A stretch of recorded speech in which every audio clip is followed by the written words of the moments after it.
Good evening, everyone, and welcome to another weekly edition of Just and Gorno. I'm your host, David Just. So tonight we have Sergio in studio. What's going on, Serge? Yeah, nothing much. What about you, Dave? Same Doing old, good? same old. Jamal again Okay. joins us this week, back-to-back weeks. We feel very privileged to have you back again. Thank you guys for having me another week. Let's get it started right away. And we have what a big week it was. You know, last week we previewed all the football, and week one is now officially in the books. And, you know, it's great to have football season started again. But we're going to get to that in a second. But, Serge, why don't you kick it off with the headlines? All right, so the headlines for this week, C.J. Spiller was released by the Saints. Broncos linebacker Brandon Marshall and safety Darian Stewart were fined today for their hits on Cam Newton last week. A lot of injuries in week one of the NFL. RG3 is out for 6 weeks with a broken bone in his shoulder. San Diego wide receiver Keenan Allen is out for the season with an ACL tear. And Texans linebacker Brian Cushing out 6 weeks with a torn MCL. Jonathan Quick was named the starting goalie for Team USA for the World Cup of Hockey, which kicks off this Saturday. The United States team will be playing Europe at 3:30 p.m. Teams that are in action tonight, the Dodgers are at Yankee Stadium. They're currently in the top of the fourth inning, scoreless. That'll be Clayton Kershaw taking on Michael Pineda. And the Mets are also currently in action, bottom of the third in Washington, also scoreless. Yeah, so definitely two games that we'll keep you updated on throughout the night because both teams are still in the thick of the race here. Mets definitely fighting for that wild card spot, and the Yankees are trying to claw back into it with a few teams still ahead of them. But I definitely want to kick it off with some football today. I want to have it's going to be a football-centric show. It's going to be a football-centric few weeks because I think we're all excited and giddy that it's back on. So it was a tale of two teams pretty much in the New York area this weekend. Jets losing 23-20 at home against the Bengals in a game which I think they threw away. And the Giants were able to pull out a nice win, a divisional win in Dallas against the Cowboys, marking the return of Victor Cruz, who was, I thought, played fairly well for a guy that's missed 700 days of football. So, you know, he caught the balls that he could, and, you know, he was definitely a nice option underneath and across the middle. And when he had to score a touchdown, he was able to find the back of the end zone. Not overly impressed, though, by the Giants as a whole this weekend in their win against Dallas. I thought for the most part the Giants' offense looked very stagnant, weren't able to get big plays off against, I would say, arguably a sketchy Cowboys defense, who, I mean, the only big play that I really remember is the catch by Odell Beckham down the left sideline that was going to go to a touchdown. He stepped out of bounds, I think, at like the 7-yard line. Other than that, I mean, they had a couple of in routes, one notably on the game-winning touchdown drive across the middle to keep the drive going. But outside of that, when you have a lack of a secondary the way the Cowboys do, and I think the only real name on their secondary is probably Claiborne, and even then he's more named because of notoriety, not so much because of actual talent. I don't think he's, you know, very impressive at the cornerback position. I don't really think he's elite either. To not be able to, and the highlight of these Giants, at least what we talked about last week, is how good we thought their offense was going to be. Truthfully, I don't think they were overly impressive, and against the Cowboys defense that arguably outside of Sean Lee, when he's healthy, doesn't have any real standout players. The Giants really didn't do much, and I thought they were going to put up 28-30 this game, and to put up 20 against this style of defense, I think is a little underwhelming. Well, yeah, you kind of saw that all of last season, how, you know, their offense was super explosive, and you thought that the, you know, decent upgrades that they made to their defense would definitely make them a more complete team. But as we saw, you got to score more than 20 points, even against the Cowboys, even when Romo's out against Dak Prescott. 20 points in this league is just not going to cut it, especially with some of the offenses that are out there. You're gonna win long term. You got to score more than 20 points. And I think on the whole, Surge, that the Giants' defense is still a question mark because, granted, we know they're going to be better than last year. Yes. But almost anything would be better than last year. So, well, I mean, part of last year was like, part of what made me excited about last year was that explosive offense. Now, if they're going to have a very underwhelming offense and their defense is just decent, then there's really nothing exciting about that team to watch. But at least last year there was that excitement of, oh my God, Manning's going to throw like 4 touchdown passes in this game.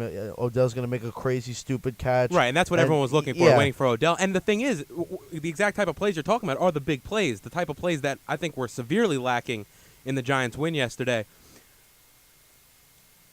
I just don't understand how you didn't take advantage of them over the top more. You had the running game going. I thought Jennings and Vereen played very well, getting the ball out of the backfield. Yeah. Combining. Running game is severely improved since. Yeah, they combined for 113 yards on 24 carries. So I thought that worked out a lot better. Granted, you're going to give more opportunity down the field because if you have the running game working, you have to put a couple. The Dallas defense would have to put a few more in the box. However, the Giants were not able to take advantage of that. So I would say not enough big plays. And the other thing is, I want to see the Giants get after the Dallas Cowboys a little bit. I thought that without Romo, of course, and you didn't think the game would be within 3 pretty much the entire game. I mean, the Giants had to come from behind in the fourth quarter just Yeah. to win the game. So, yeah, I have to agree with you there. I didn't think the Giants were going to be losing. I thought this was a real opportunity for the Giants to come out and make a statement and put their name on the division almost. I understand it's week 1, and sure, these are not going to be the same teams that we see in their next matchup, nor will we see when playoffs come around. However, you're facing a quarterback that is jumping from the SEC is a great conference, but jumping up from the SEC to the NFL, and then they're playing in their biggest rivalry game. The fact the Giants didn't have a sack in the game has to be troublesome, especially when you put. And I understand Dallas has probably the best offensive line in football, but it has to be troublesome when you put the money into the pass rush that you have this offseason. Yeah. Yeah. So definitely want to see them get to the quarterback a little bit more. I was impressed by the secondary. I thought as a whole the back 7 definitely kept the Cowboys in front of them. So the only time there was really a big play, not too many big plays from the Cowboys side. The only one that really comes to mind is the overturned touchdown by Dez Bryant. And even then, once that touchdown was overturned, you could visually see that he was definitely further out of the game mentally than he was before that play. I don't know if it was just him dropping the ball or him not, that being just a complete momentum switch in the game, but they did not. They kept the Giants defense was able at that point to keep everything in front of them and shut down the big plays, which I think is huge when it comes to a team like Dallas that was going to live on, Dez Bryant making some big plays as well as Ezekiel Elliott getting going. And also that was another thing I was impressed of with the Giants D is the fact that they were able to stop the run. Sure, Elliott's a rookie, but last year the Giants defense was very porous. So the fact that they were able to shut down the fact that they were able to shut down Ezekiel Elliott to 50 some odd yards, I think it was 51 yards, really shows a difference. And I don't know, I was definitely high on Ezekiel Elliott. I think most of the league was pretty high on Ezekiel Elliott. So that's what I'm impressed by. The offense, not impressive, and I think there's definitely a lot of questions to be answered coming out of this performance than there maybe was even going into this performance. Because going into the performance, we knew that the defense was going to be at least better than last year, and we assumed that the offense was going to be what they were last year, and we could say yes, the defense is better than last year. However, the offense after one game is definitely not as good as it was last year. Yeah, and I think maybe they just need to get a and also another thing that is a little troublesome to me is Ben McAdoo. This is supposed to be his bread and butter. I was expecting very much that this offense would be running very smoothly and they would have scored at least 30 points. Yeah, I thought 4 touchdowns, but yeah, I hear you. I agree. 30 points I think had to be at least the mark that as a fan you want to see the Giants hit, because not even as a fan, just as a logical person looking at it from a football perspective, you have them coming off of a year where they had one of the best offenses that some of the Giants teams have ever had, and you have now your head coach, who was your offensive coordinator the year prior, knows the offensive system inside and out. You would assume that they would be scoring upwards of 30 points, not just as a fan. Anybody in the NFL would have had the Giants scoring over 30. And like I said, I don't think Dallas's defense is too good. I think you're going to see Washington come out this week and really put some points up against Dallas, and then that's going to make you wonder. The only saving grace about the Giants is that they got the win out of this game. Oh yeah, there are bad wins and there are good losses. This was like a win that you kind of take some negative connotations with it. Agreed. And I actually love their matchup week 2. They're playing home against New Orleans, and if we want to see the offense break, if their offense doesn't break out this week, then we have some real questions to answer, because New Orleans last year had like the Giants, had a historically bad defense. Yeah.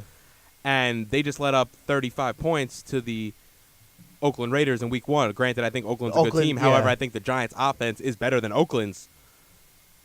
And I don't think you're going to shut down Drew Brees because He's Drew Brees. But if Yeah. you keep him to points in the 20s, maybe low 20s, mid 20s, I mean, you guys easily have to put up 30, 35 against this team. Yeah, and the defense I feel is good enough that they can. I mean, to keep Breeze within the 20s is definitely a doable task. It's not like I'm asking for you to shut out Brady. It's definitely something that's achievable. And with that offense, like you said, they can easily come in and score 30 points. They also need to get adjusted with them actually having Cruz as a part of their offense now. I think maybe that could be somewhat of an adjustment period that they need. I mean, I'm just trying to look for any sort of explanation as to why this offense, as good as it was last year, can't produce the same kind of performance. Yeah, and I think for the most part, Eli played well. Yeah. But the interception that he threw, Yeah, it threw was him off. It threw him. I mean, that was he didn't even look left. He throws the ball, and the other team has it. The guy was undercut him before Eli even turned around. So that's sloppy. I mean, that could also be just Week 1 stuff. I don't really expect that out of Eli too much because he's a experienced veteran. However, you just can't make throws like that because in a game like this, when it is a 1-point game, those type of plays in the future can be the difference between wins and losses. And I think the Giants had a huge problem with that last year late in games when it came. I mean, I understand that interception wasn't that late in the game, but Right. In a 1-possession game, that's the difference between going winning a division or winning a wild card and going to the playoffs and being 8-8 and sitting at home playing golf. So I'm hoping that's what I want to see. I want to see the offense definitely break out this week against New Orleans. I would like to see the pass rush get to Drew Brees. I think Pierre Paul actually surprised me. By the way, did you see the glove Pierre Paul has on now? No. What's it look like? Yeah, because I listened to it on the radio. Oh, okay. That's why. Yeah. So he has so it looks like as if it was it's a glove made for him. It has the 4 fingers and like one nub, and even the one nub piece has like the grip of like the other fingertips. So it's like it's blue up to like the fingertip on the nub. And then the nub is like black, where like that sticky stuff is, like that they would, yeah. like The adhesive for the yeah. So it's funny. So like I went to Under Armour's website afterwards, and I Googled it. I said, do they have the Pierre Paul model? Because I want to know if they sold gloves specifically in the model of his with the missing first of all 4-fingered, kind of Homer Simpson model of of football gloves. But I thought he was impressive. He got to the quarterback a little bit. I thought Olivier Vernon was not very impressive. Granted, he's playing against Tyron Smith, who's arguably the best left tackle in football. Yep. But, for $85 million, I don't think at that point there's no more excuses of the best left tackle in football took you out of the game. And I think you're getting paid the type of money that you're a number 1 pass rusher that you have to now. It's to the point where if he's the best left tackle and you're the best end, at some point you have to beat him. Yeah. And I don't think he beat him at all. I mean, at the end of the day, Vernon only had 3 tackles, no sacks. Like I said, Prescott was on his feet all game. Didn't get hit much.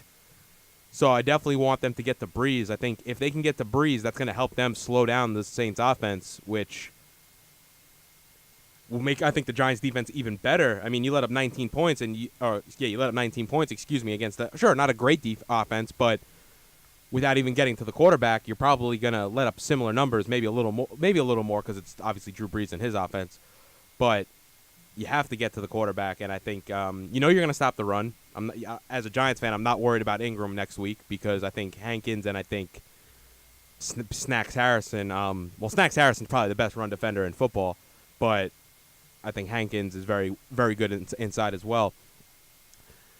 And I think they got to come out of it with a 2-0 start. And I think it's very plausible that happens. Yeah. If you lose this game as a fan, I think you have to be disheartened about this team. Because then you have no idea what they are. Because 1 week, if you lose this game, that means you guys still put up 30 and lost by like 5. Because you're going to score. Yeah. Saints defense is that bad. So if you guys lose this game, you're losing in a blowout fashion. And then, you have pretty much the reverse questions that you have this week. So you need the defense to show up next week, and you need the offense to show up next week. And that is the team that I think Giant fans thought they were getting. And if they can get that coming into this week against New Orleans, which I think is very possible, you could see them start 2-0, and then at that point you're maybe, you're playing Redskins play Dallas. So if you start 2-0, one of those teams are 0-2.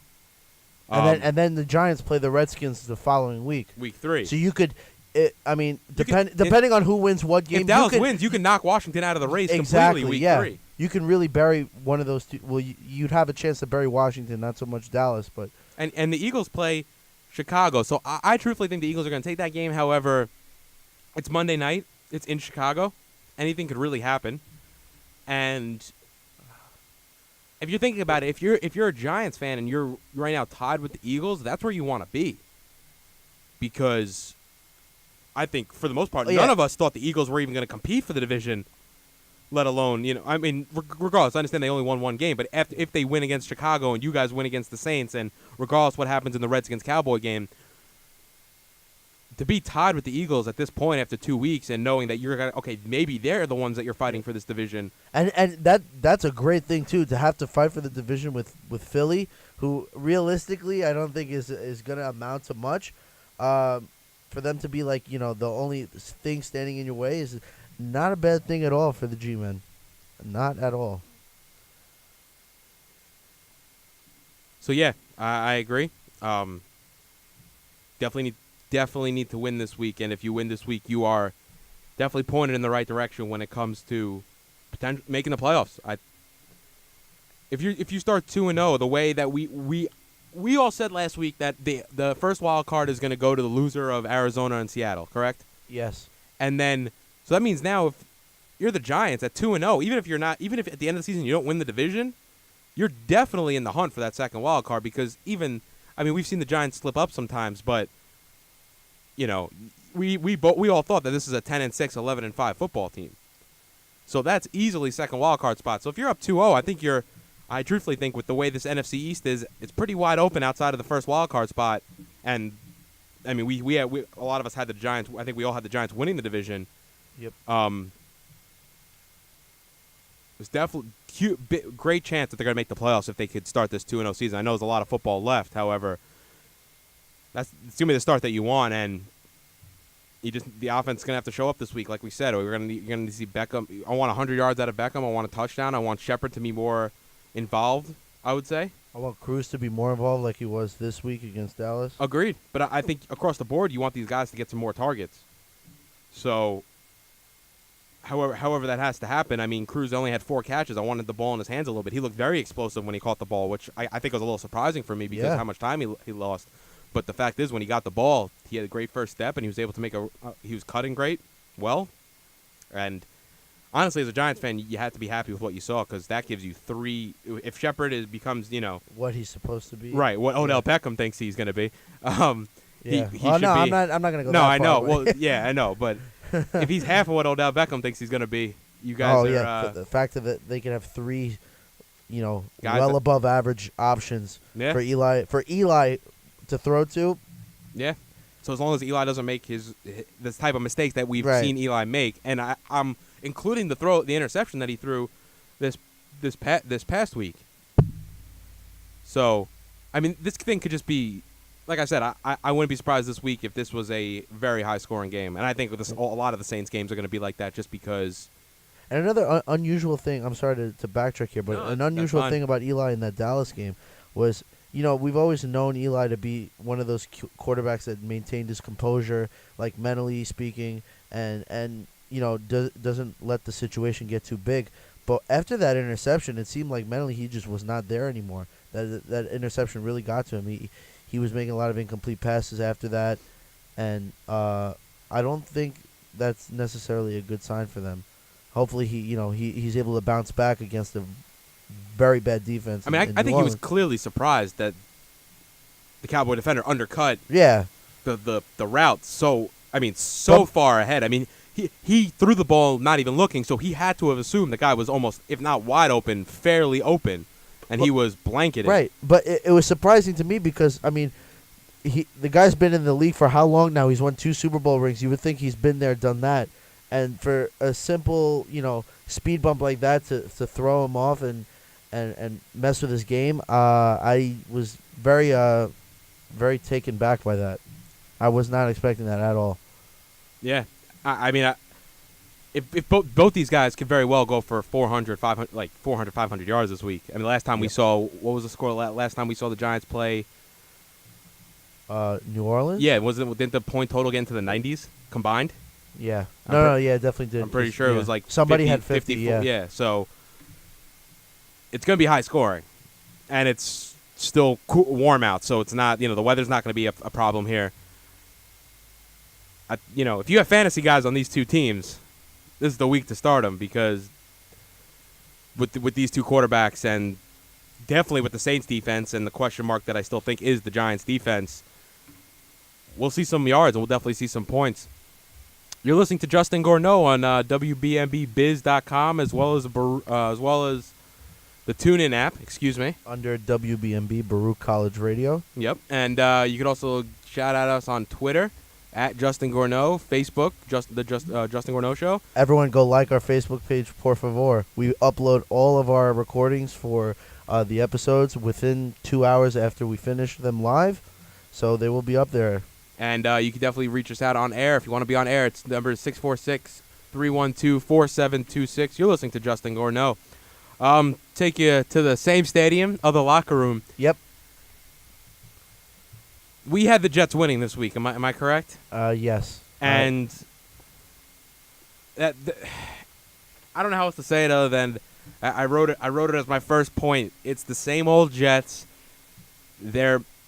It's the mistakes, it's the lack of execution, it's the time management, it's across the board, and it was really disheartening. The fact that there's multiple reasons why you lost. You can't just look at it as the 4 points that they left on special teams, which they did. But the red zone execution, horrible. Oh, my God. Oh, my thank you. There's 14 points right there that could have This guy's really... listening to on the radio, and he knows how bad it was. Yeah. You can't have. They had first and goal from the 3. They had first and goal from the 4 on 2 separate occasions, and Yep. they came away with 3 points. So that's No, that's yeah. that's an 11-point swing. If you even score on one of those, it's a 7-point swing. Did Bowles acknowledge that at all in a press conference? What did he say about I it? didn't hear Bowles' post game. Okay. I heard Brandon Marshall's post game. What did he say? He said it was the worst red zone execution he's ever seen. And how is he not getting targets in the red zone? I'm pretty sure on when they had it on 1st and 4, he caught a ball at the line of scrimmage. You have to put it in the end zone and let him make a play. He is by far, maybe not by far, but he's definitely your best offensive weapon, maybe over Forte. And you gotta give him a chance in the end zone. You come away with 3 points, and granted, one of the field goals got blocked on those 2 red zone chances. But you can't come away with 3 points out of those 2 opportunities. You're going to lose football games every time, and it's the same thing. The Jets do this every year. It's the same team every year. And every year we come into it as Jets fans, and we say, it's not going to be the same. We're gonna throw the ball this year. We're going to have a quarterback that can play well. Yeah. And it's the same thing every year. We could run the ball. We could stop the run. And it's just, oh, man. But and another thing, as far as from a team building perspective, I mean, more or less, this is the same team that they put out last year. A couple pieces here and there missed. But what drastic change were you expecting to be made if it's more or less the same? I didn't. I thought we were going to be worse. No, yeah. I mean, I don't know. But you had to win this game. Yeah. I mean, the way we looked at the first 6 games, and now you go into Buffalo, and I didn't want to jump too far ahead to this Buffalo game, but we can talk about it for a second. We go into this game against Buffalo, and as the Jets, this is a must-win. I mean, I looked it up earlier. Since 2007, 5 of 66 teams to start 0-2 made the playoffs. That's 7%. Wow. So Can you repeat that stat? 5 of 66 teams since 2007 that started 0-2 made the playoffs. Wow. The 7% of teams make the playoffs if you start 0-2. I don't think they're winning on Thursday. I think Buffalo has had their number for a year, 2 years now. Maybe in a few more years than that. I don't think they haven't been overly reliable against Buffalo, and they haven't been overly reliable against Miami, and they've been pretty poor against the Patriots. So Yeah, and that's just disheartening too, because Buffalo. I mean, realistically speaking, Buffalo's not going anywhere playoff wise. For them to always, have your number and be in your way like that. especially when you have playoff aspirations. Exactly. I don't know. I think with the Jets, especially from taking away from that game, I think they really lost this game. You see, I don't know if we've been watching the game, hearing the game. Matt Forte went 22 rushes for 96 yards. Literally, when I was watching the game, I seen a different element that he brought to the game as opposed to Chris Ivory last year, where he's more elusive instead of like a straight beating ram just going straight at you. Yeah. And I do agree in the red zone, they did screw up. I mean, I seen a couple passes that went to Brandon Marshall. One went like literally high over his head. Like had it went into his stomach, that would have been 7 points that Fitzpatrick left on the field. And I think Fitzpatrick threw a lot of balls poorly. That last interception was by far the worst he threw all game. Last interception, I'm last talking about interception. he can't even make the basic throws. Okay, so watching the game, I saw it as Fitzpatrick completed three, maybe four different types. No, I'm gonna say three different type of passes. He completed a pass from out to the flat. He completed a screen pass, which is pretty much was his bread and butter with Forte, and I consider them the same type of route. A flat is just a screen pass that the offensive line has not kicked out and blocked for before the pass is thrown, and he completed when he needed to like 10 to 12 yard in routes, so that across the middle of the field. When they went for the slants, I thought Cincinnati did a great job of undercutting throws and getting in the way and knocking passes down. There was a few times where he tried to go more vertically downfield. I truthfully don't think that Fitzpatrick can make the throws down the sideline that we need, that we've seen not even elite quarterbacks make, that we've seen above average quarterback make. I remember he threw I believe it was a seam route to Enunwa, either in the second or third quarter, and he threw what had to have been a back, and it was the right seam, so he's coming down the slot. It had to have been a back shoulder throw, and the only reason I say that is because the ball was approximately 3 yards short to his back shoulder side, so either it was a terrible thrown pass or it was just a terrible thrown back shoulder pass. It was terrible across the board. And I truthfully thought the only time that Fitzpatrick completed passes were dump-offs to Forte, and where I think I disagree with you a little bit, Jamal, is the aspect of bringing in Forte. It's like almost as if it gives Fitzpatrick a reason not to look downfield as long. So not to find Marshall, not to find Decker, not to find even Quincy Enunwa, who I thought had a really good game this past week, 7 for 54, a touchdown, to be your leading receiver outside of Forte. But when you have Forte, instead of looking down the field maybe 3 seconds for Brandon Marshall and Decker, you look there downfield for 2 seconds, and then I have Forte. I could just get rid of it, and he'll make a play. But what do you think that would minimize his interceptions and his turnovers? Because just like you said a minute ago, you don't think he could make the same throws. So if you think after a year, he can't make the same throws, wouldn't you want to bring in somebody that maybe you could shift more to like a bubble screen offense where you can dump it off and let somebody like Matt Forte work? Because if you had Chris Ivory this year doing that same method, it would have worked. He would have got blown up every time in the backfield. So I think the Jets did that as a safety net for Fitzpatrick. But I think you look at the teams that are winning, and they have guys that can throw down the field. No, I agree. They have safety blankets, but they use their safety blankets when they need to. I thought the way I looked at it, from at least the way I thought Fitzpatrick was looking at it, I could be wrong. I'm not in the meeting room with him, but I looked at it as like instead of last year, I thought it was very Marshall, Decker, and then whatever the third receiver is or the running back dump off option was. On Sunday, I thought it was very much Forte was the number one option, and then he would look for Marshall or Decker to potentially get the ball to. Or if Marshall or Decker were the A option on a throw, he would look there a lot shorter. I don't know how you get Brandon Marshall 8 targets. I mean, the guy's caught. The guy had an all career season last year, and on top of that, Fitzpatrick, you're talking about the dump offs and the screens. He was 19 for 35 for 189. He averaged 5 yards an attempt, and he still turned the ball over. Yeah, it's not like because he was dumping off the Forte, the turnovers decreased.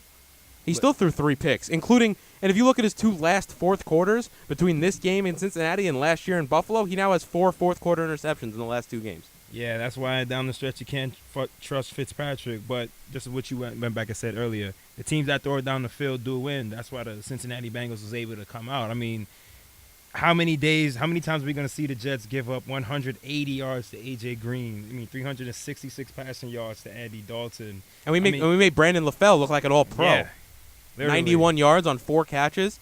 And, yeah, I mean, A.J. Green, I mean, we know he's a beast, so it's not like, but you just you can't, he's the guy. Great. I agree. You know he's the guy, and the thing is, he's the guy, and on top of that, you're going to shut down the run.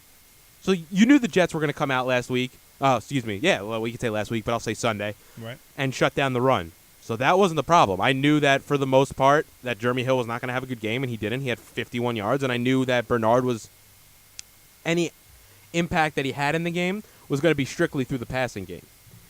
So after that, it's almost to the point where it's like, all right, A.J. Green's their guy. There's no Eifert. Brandon LaFell is on his, 5th team in, 10 years or whatever. So he's never been great. The only time he's been decent was with Tom Brady.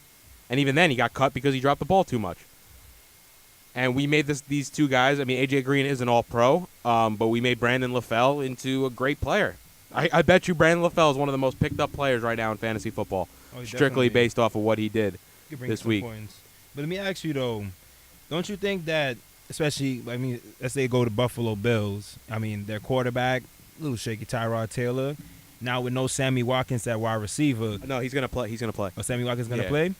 So you don't think the Jets could actually go up there and shut them down and actually come out with the win? I have nothing. Nothing leads me to believe that. I don't like Fitzpatrick. I don't like him. The guy is 30 games under 500 in his career for a reason. Yeah, 50% quarterback. Yeah, and that's why, honestly, I don't know why Jets fans were so high and mighty on wanting to bring him back. I know you had no other option, but I would have started Geno over this. I liken the Jets to like the Mets culture where they love their veterans so much that they want to bring back the veteran quarterback, that one person who does something one good year, and then the next year they expect the same thing. I think this is a very Jets move, not even a Mets move. I think this is a very Jets move to appease the fan base. Right. And the fan base were calling for it. The Jets, since Rex Ryan took over coach in 2009, I think have cared more about the back pages of the paper, not than winning, but more than any other team in football.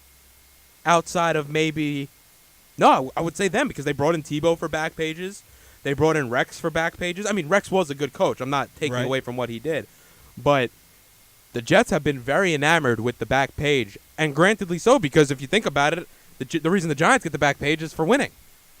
In their championships. So in terms of to get the attention off them, this is a very Jets move.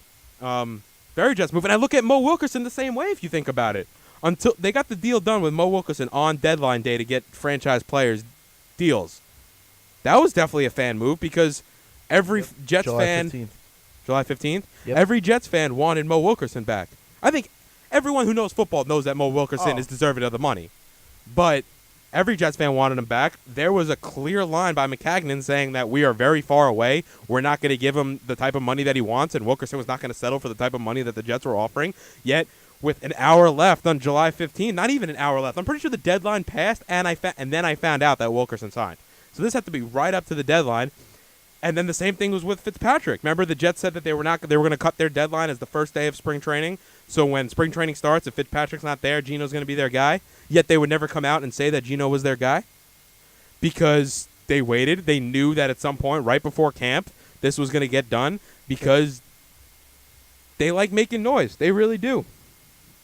Yeah, but there's a difference between making noise and making plays.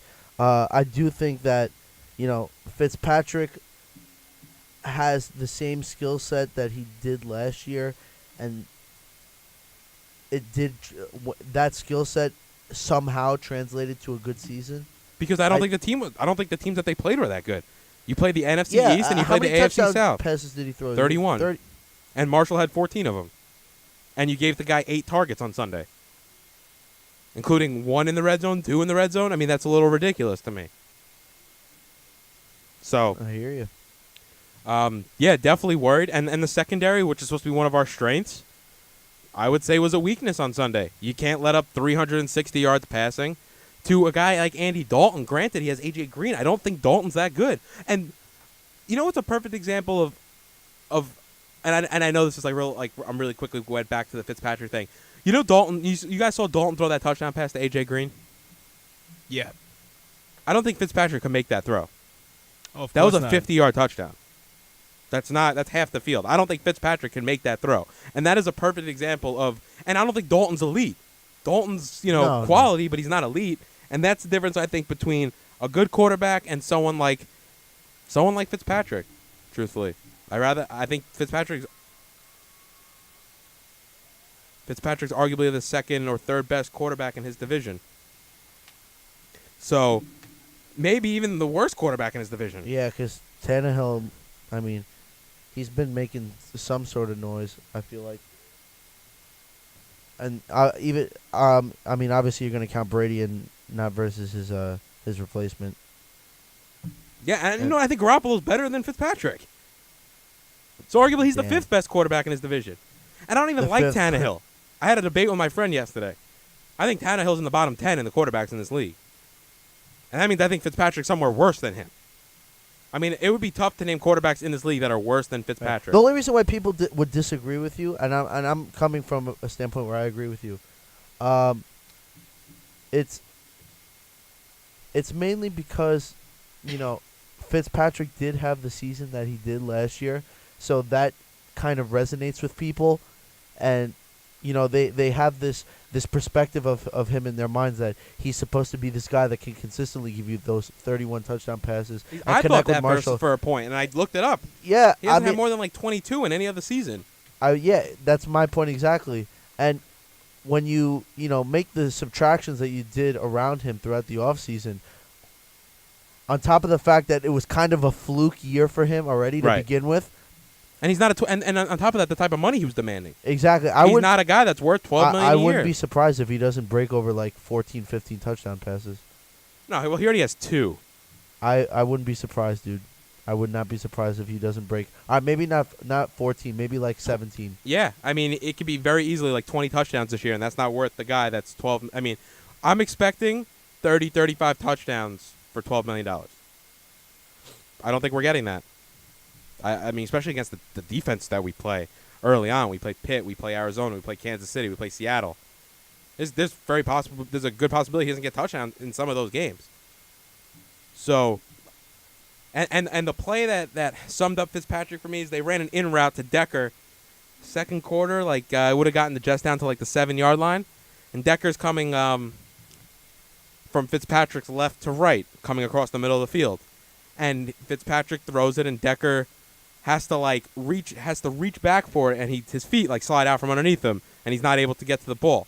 Decker's wide open, coming across the middle. There's a pocket of space there. If he hits Decker, that's Jets down at the 7. And sure, they're probably gonna settle for a field goal because that's what they did all game. But it's just throws like that really are discouraging because you got to make those throws. The quarterbacks that are running playoff teams make those throws. The quarterbacks. Cincinnati's going to be a team that you're competing with if you think you're a playoff team at the end of the year. Yep. So this game was huge, and once again, it makes Buffalo a must-win, and I hate to say it, I don't see them winning. In Buffalo is not an easy place to play, and Rex always has Rex likes coming out and messing with the Jets a little bit. Well, yeah. And Fitzpatrick, for the most part, has even his numbers against Buffalo have been worse than his regular, normal, average career numbers. So, and plus we get the color rush jerseys this week, so that should be fun. Jets are wearing white because of colorblind people. They don't want to mesh them up too much, so it doesn't look like a Christmas tree anymore. Okay. So that's good. But yeah, I mean, I could see you got to get the big boys on the outside of the ball more, and that's the biggest takeaway I had from the offense is that the fact that Marshall had 8 targets and Decker had 7, and out of the 30 you threw the ball. Who is he mainly throwing the numbers to? here. You threw the ball 35 times, and you had Forte, and Nunwa had 8 targets. And by the way, that was the biggest takeaway I took away from the offense is that Quincy Enunwa solidified the number 3 wide receiver position, and he's quality. I mean, you go 7 for 54 on 8 targets, so you're catching 7 out of the 8 targets thrown to you for 54 yards and a touchdown. I mean, for your what is supposed to be by far a huge drop-off from your second receiver in being Decker, I think you got pretty quality production out of a guy that, I don't think anyone really knew out of the, core of receivers who was really going to take over that number 3 spot. Not saying it's a huge spot that, has to have a designation, but the more but if you have a 1 and 2 that aren't producing, that number 3's got to give you something. But they're not producing because I think of Fitzpatrick. I read something the other day that the New York Jets, since Brandon Marshall's been there, so now I guess 17 games, are 2-6 when 2-4 in the 6 games that Brandon Marshall has 6 catches or less. The guy, when he gets the ball, produces. Yep. And I'm going to come back to that. That Decker had 2 grabs, and Marshall had 30 yards, I think. So you got to get the ball to these skill guys. And one of my keys for Thursday night is not only do you have to get the ball to these guys, it has to be first quarter. Oh, yeah. You got to get them touches early and often because even if you can't make those long throws, like you're saying, because I think that's kind of like a secret weakness of Fitzpatrick. I'm not sure how secret it is, but if you can't make those throws, then connect with those guys, play a short game. I mean they could definitely produce in that manner. There's no question about that. Yeah, just get the ball in their hands. Yeah, and let them make plays. You're paying Decker what, $10 million a year? You're paying Marshall $7.5, $8 million a year. Give them the ball and make plays. And we're not talking about guys that are decent. We're talking about upper echelon receivers. You arguably, Eric Decker, when he was on Denver into the Jets, is arguably the best number 2 receiver in football. I think there's only a handful of other guys you could probably throw into that conversation, the Emmanuel Sanders types. Even then, I'm pretty sure it's just like Emmanuel Sanders, Decker. Not too many teams have a number 2 receiver that's making Allen Hurns maybe in Jacksonville, but very rarely do you get a guy that's good for 80 grabs and 10 touchdowns in a season as your number 2, and you got to get them the ball because the offense is leaving the defense hanging out to dry again. It's the same thing every season. They could run the ball, they can get to the quarterback, they could stop the run, and honestly, for most part, they could stop the pass. They struggled mightily with that on Sunday. Their passing attack, man. Fitzpatrick, at the end of the year, you're not going to see Fitzpatrick holding up a Super Bowl trophy regardless of what team he was on. And that's really what it comes down to. I don't think he's good enough. When we're looking at Marshall's stats from this weekend where he had 3 catches on 32 yards on 8 targets. That's not going to do it. Not going to do it at all because arguably I think we've had this debate before. I put Brandon Marshall probably in my top 10, 12 receivers in the league. And I don't think any other top 10 receiver this week got the limited amount of targets that Brandon Marshall got. I don't know. I think it's just one game. The Jets still had the lead going down late in that game. And, Andy Dalton made a couple of big plays, and he got his team in field goal range to hit a field goal. And they go by 1 point. We still had an opportunity to drive down the field and score some points. And, yes, Fitzpatrick he threw an interception late, and that was not good. But the one thing that I did like taking away from the game was the fact that we were able to compete with a team like Cincinnati, albeit that we did lose on the last waning seconds of the game. The Jets have a history of that. But going forward, I think give the team another week just to see what they can do on the passing side. And let's say he has a better passing game as opposed to throwing for 50%. I think the Jets can, really show some flashes. Because early on in that game, they were playing a very smooth game. I'm talking running, passing. Forte, I really think Forte played great. Overall, even like the first couple of series when they scored touchdowns. They scored a touchdown on the first series. That pass, I think it was a new one. Yeah, but that was a pass in the flat too. True, but the back shoulder throw to Eric Decker though, to for score the touchdown. Yeah, that was a pretty good throw by. That was a pretty decent throw by Fitzpatrick. So, I think we shouldn't jump out the window so fast because I was already out the window before the season started. It's Cincinnati too. We can't knock that fact. But the one thing we could say is they stopped the run. If they could stop the pass and minimize it, let's say not let a Dalton or the next quarterback throw for 300 yards, I think they're right in that game. Because they still, if you still have an opportunity at the end of the game to still win or still drive down to score a point, I think you're still right in it and you're there, but you got to get over that hump. But I think the best teams are not scoring 3 touchdowns a game. I think the best No, I teams agree. are scoring more than 22 points a game, and I think the best teams are letting up under 23. And I think what's more troublesome is the fact that this is a team that you're going to be in direct competition with for a playoff spot. I had Pitt winning the North. So that means that, in theory, Cincinnati's going to be fighting for one of the wild card spots. Right. That's a team. And if I don't think, and we all said that the Jets aren't winning the division, correct?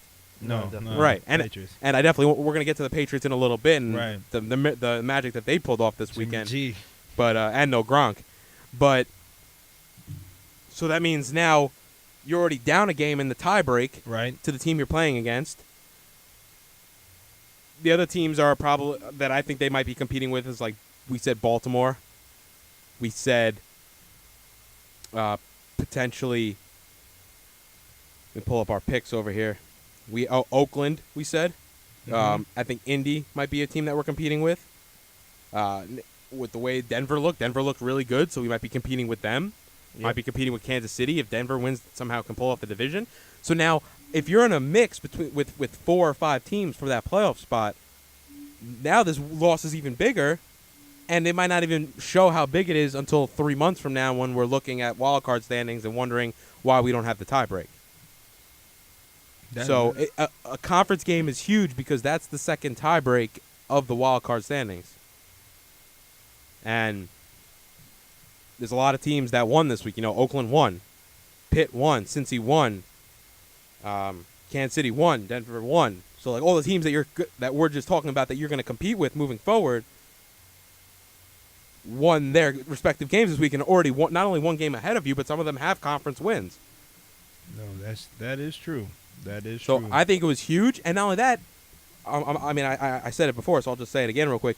This puts this week as a must-win, and I must-win agree. in Buffalo on a Thursday night when you're coming off. You're not gonna be on the field practicing, because all the guys that are banged up are not gonna practice at all this week, no. even if they play on Thursday. Like Wilkerson has a toenail thing, so like he probably didn't practice, but they said he's a go for Thursday.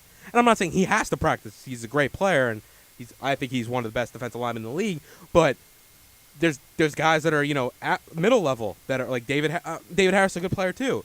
But as a middle linebacker, when you're running the defense and you're not practicing because you're in the rehab room and your team's not practicing in general because you have pretty much Monday you're not going to practice because you played Sunday.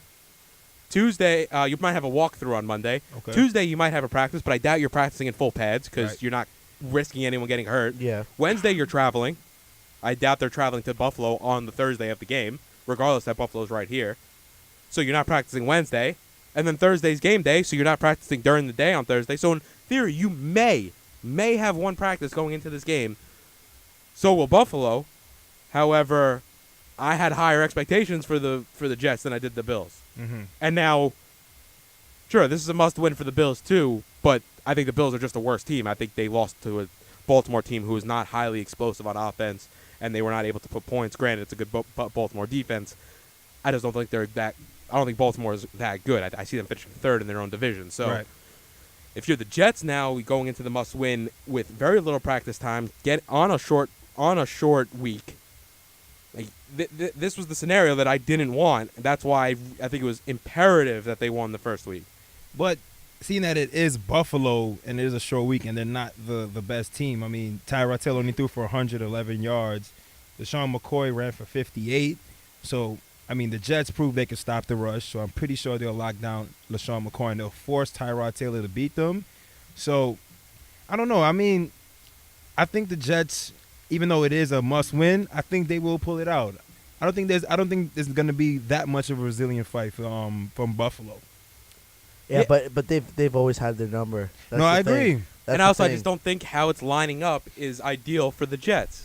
Right. Based off all the stuff that we just mentioned, the short week, the team, like you just said, Serge, the team having your number. You don't want to go into a game that's must win on a short week when the other team, like, recently has your number.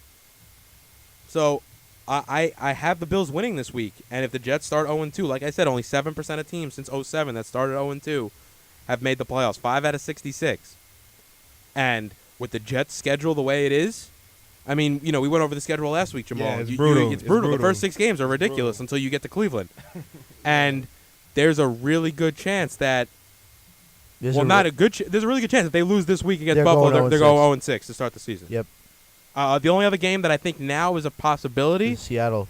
Oh no, I was gonna say Kansas City, just because I think Kansas City lets up. Their defense wasn't as good as I thought they were, and I think the Jets' Yeah. defense is always gonna keep them in games. The Jets' defense is too good. I mean, the Jets had 8 sacks against Cincinnati. It was very impressive. I liked McClendon at defensive tackle. He was after losing your best defensive tackle, well, not one of your best defensive tackle in Harrison in the offseason, to bring in a guy like McClendon who's cheap and affordable and has played for teams that I think have great pedigrees. He was on the Steelers before this, so getting coached by Mike Tomlin and that whole crew.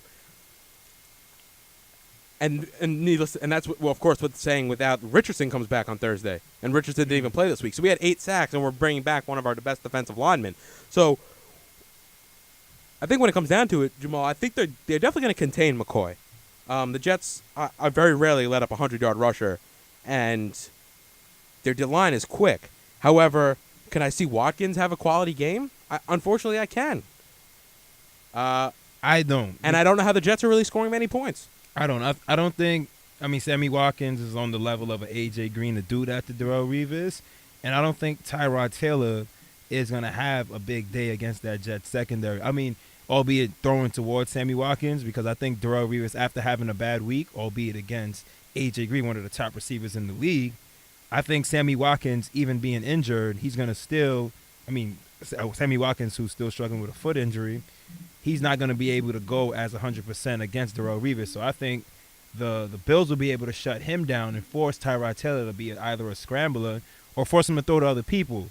That's why I think right now it's in the Jets' favor. Like, everything is set up. I think everything is set up for them to win, and only they could shoot themselves in the foot, because I think Buffalo is a team that's unraveling before our eyes. They don't look like a solid team to me. Yeah, I think they're 500 at best. But where does that leave the Jets? And I don't think the Jets are quality as a whole. Offensively, I don't. I think defensively, I think they could be great.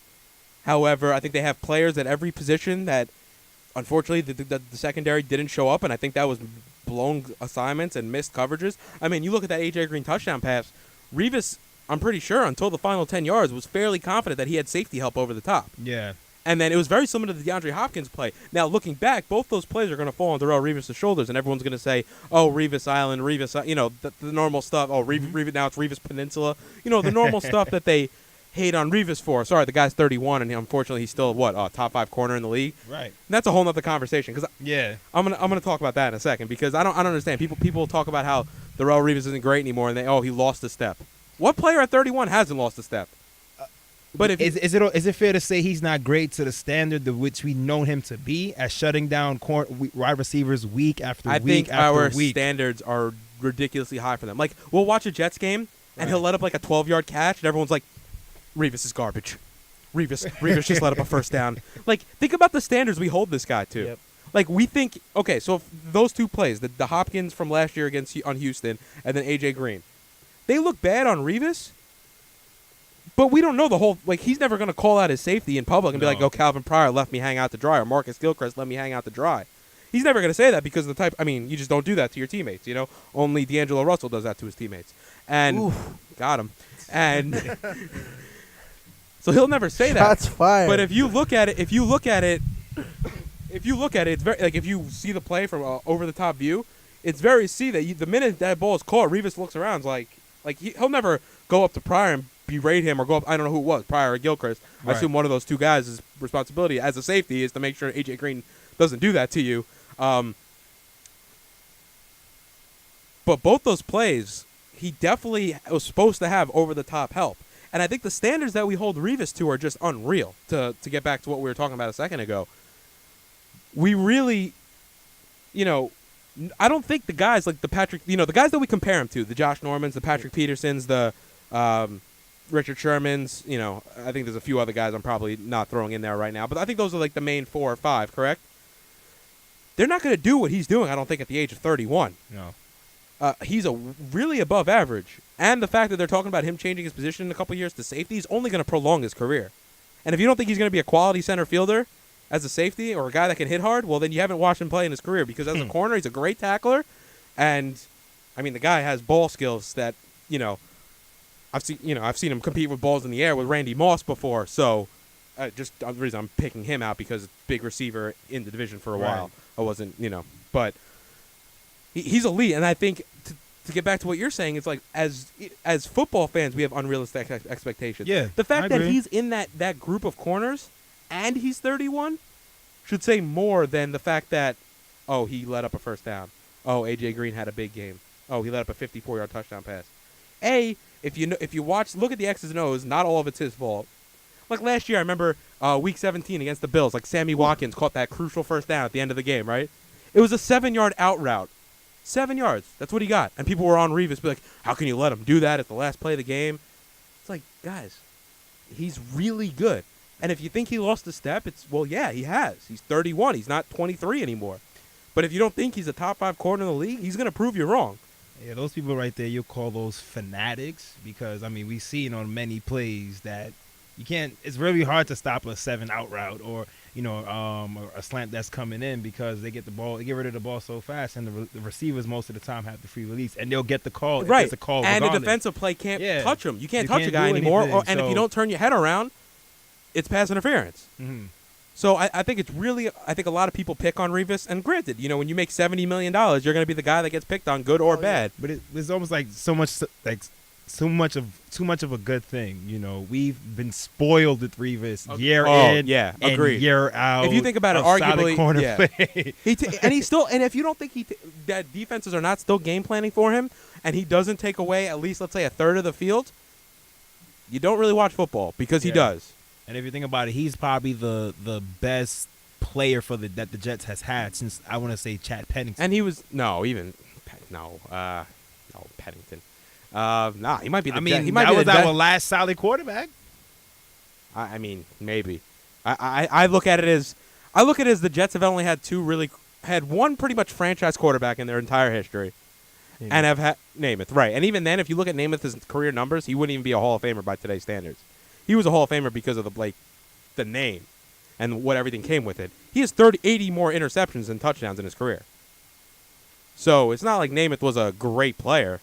He was just Joe Namath, and he did what no other Jets quarterback has done, and he's done what a lot of quarterbacks haven't done, and that's win a Super Bowl. And not only that, if he was around now, think about what his social media account would look like, or the type of people that he would be.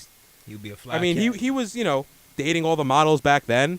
He was going out to all the hot spots. He was doing the commercials, the movies. Did he be doing that, like the endorsement deals? He would make so much money right now, Joe Namath, even as an average player, if he was still able to bring in a Super Bowl like that. And outside of that, I think the only other good quarterback the Jets have had since Joe Namath is Vinny Testaverde, who was arguably quality. He was a quality quarterback. That's a guy that was able to throw for 25 touchdowns and 4,000 yards. And I'm not even saying he was a franchise quarterback. But outside of that, the thing about Revis is he was ours. Yeah. We drafted him. Homegrown. And we let him go, which I think was a mistake even after the torn ACL. Because we got rid of some of the good years not saying we got rid of 2 good years and we're still paying him the money that we would have paid him then.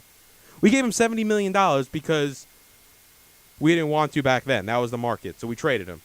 But if you gave him the $70 million then, you would have had him for 2 more years in his, what we would call his, probably his prime. Yeah. 28, 29, or 27, 28. And then his contract would be ending, after next year.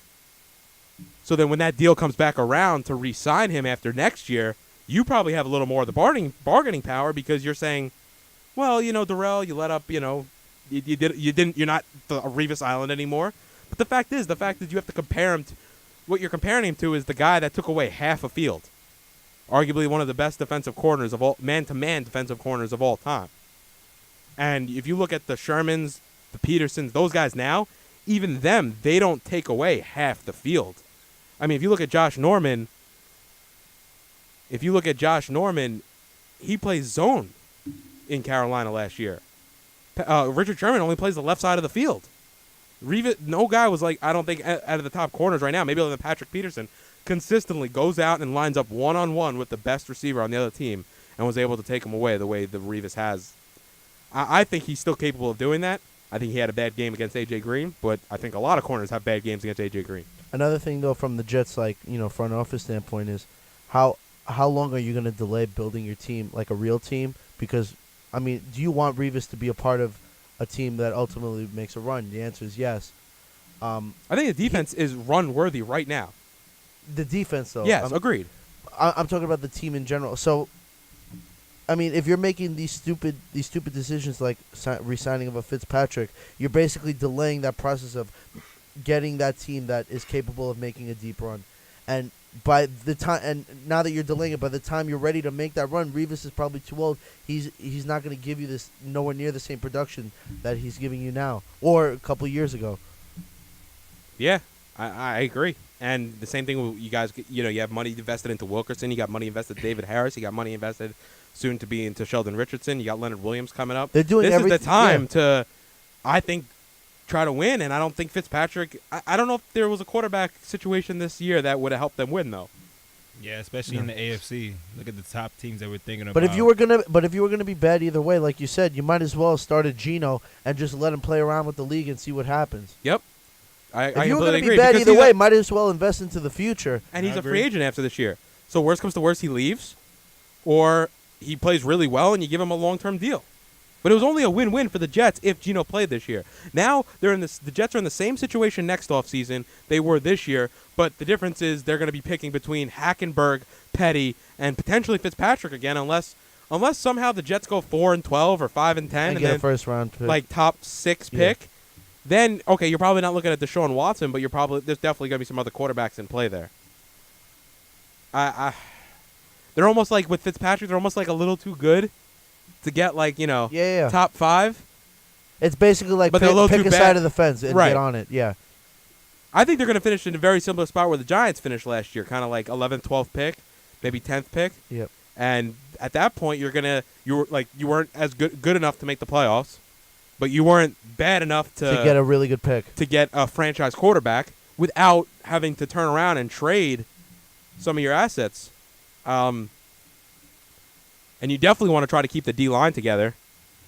So I think long-term, this maybe puts the Jets in a little bit more of a predicament in terms of trying to move forward. Both and short-term and long-term. yeah, this year, I don't see them. What is he really giving you this season? And the crazy part is, if the Jets win on Thursday in Buffalo, which we'll get to our picks in a little bit. I've already come out and said I don't think they're going to win on Thursday. If they do win on Thursday, this doesn't really change much. It's a win and their season's not over, but their season's still like where it is right now, where it is very much in the balance, and then you have to come out and you have to win week 3 on the 25th in Kansas City. No, that's going to be tough. That's going to be really tough. I know Kansas City didn't look very well for 3/4 of the game against San Diego this week. They came back from 17 in the 4th. But once again, it's going to be almost a must-win situation because you're not going to want to be 1-2 coming back home to face Seattle. You much rather be 2-1. Truthfully, the Jets are probably not going to do anything if they don't get out of these first 6 games 3-3. You're listening to Justin Gorno on 94.3 FM as well as WBNBBiz.com. You could also tune in to the TuneIn app or to hear the show. We definitely want to hear from our listeners out there. You could give us a shout at 646-312-4726 or hit us up at Justin Gorno on Twitter. It's JUST and Gorno, GORNO. Or the Justin Gorno Facebook page. We're just recently set that up for this year's shows. All the shows are going to be put up same night as they are produced. So later tonight, I think around about 9, 10 o'clock, there should be links to get to the shows. And, we definitely want to hear from our fans, from our listeners, what they think. Giants, Jets, both I think, still full of question marks after week 1. I don't think the questions that we wanted answered from both of those teams really came out. I think the questions for the Giants remain the same with the defense. I think still a question mark. I think they played a bad Dallas Cowboy offense, and the Giants offense we think should have been a lot better as a whole. And I think with the Jets, the question mark is with Fitzpatrick and the offense, passing wise more so. We know Forte's a quality football player. He's been for the last, he's been one of the leading all-purpose yard getters since he's been in the league. We know we have two monsters on the outside, and now Nunwa has come in as the third guy. And we know we don't have any tight ends. However, the Jets have to compete with the teams that they're playing right now because at the end of the day, like we said, they're not going to win the division, and these are the teams that they're competing with in the wild card.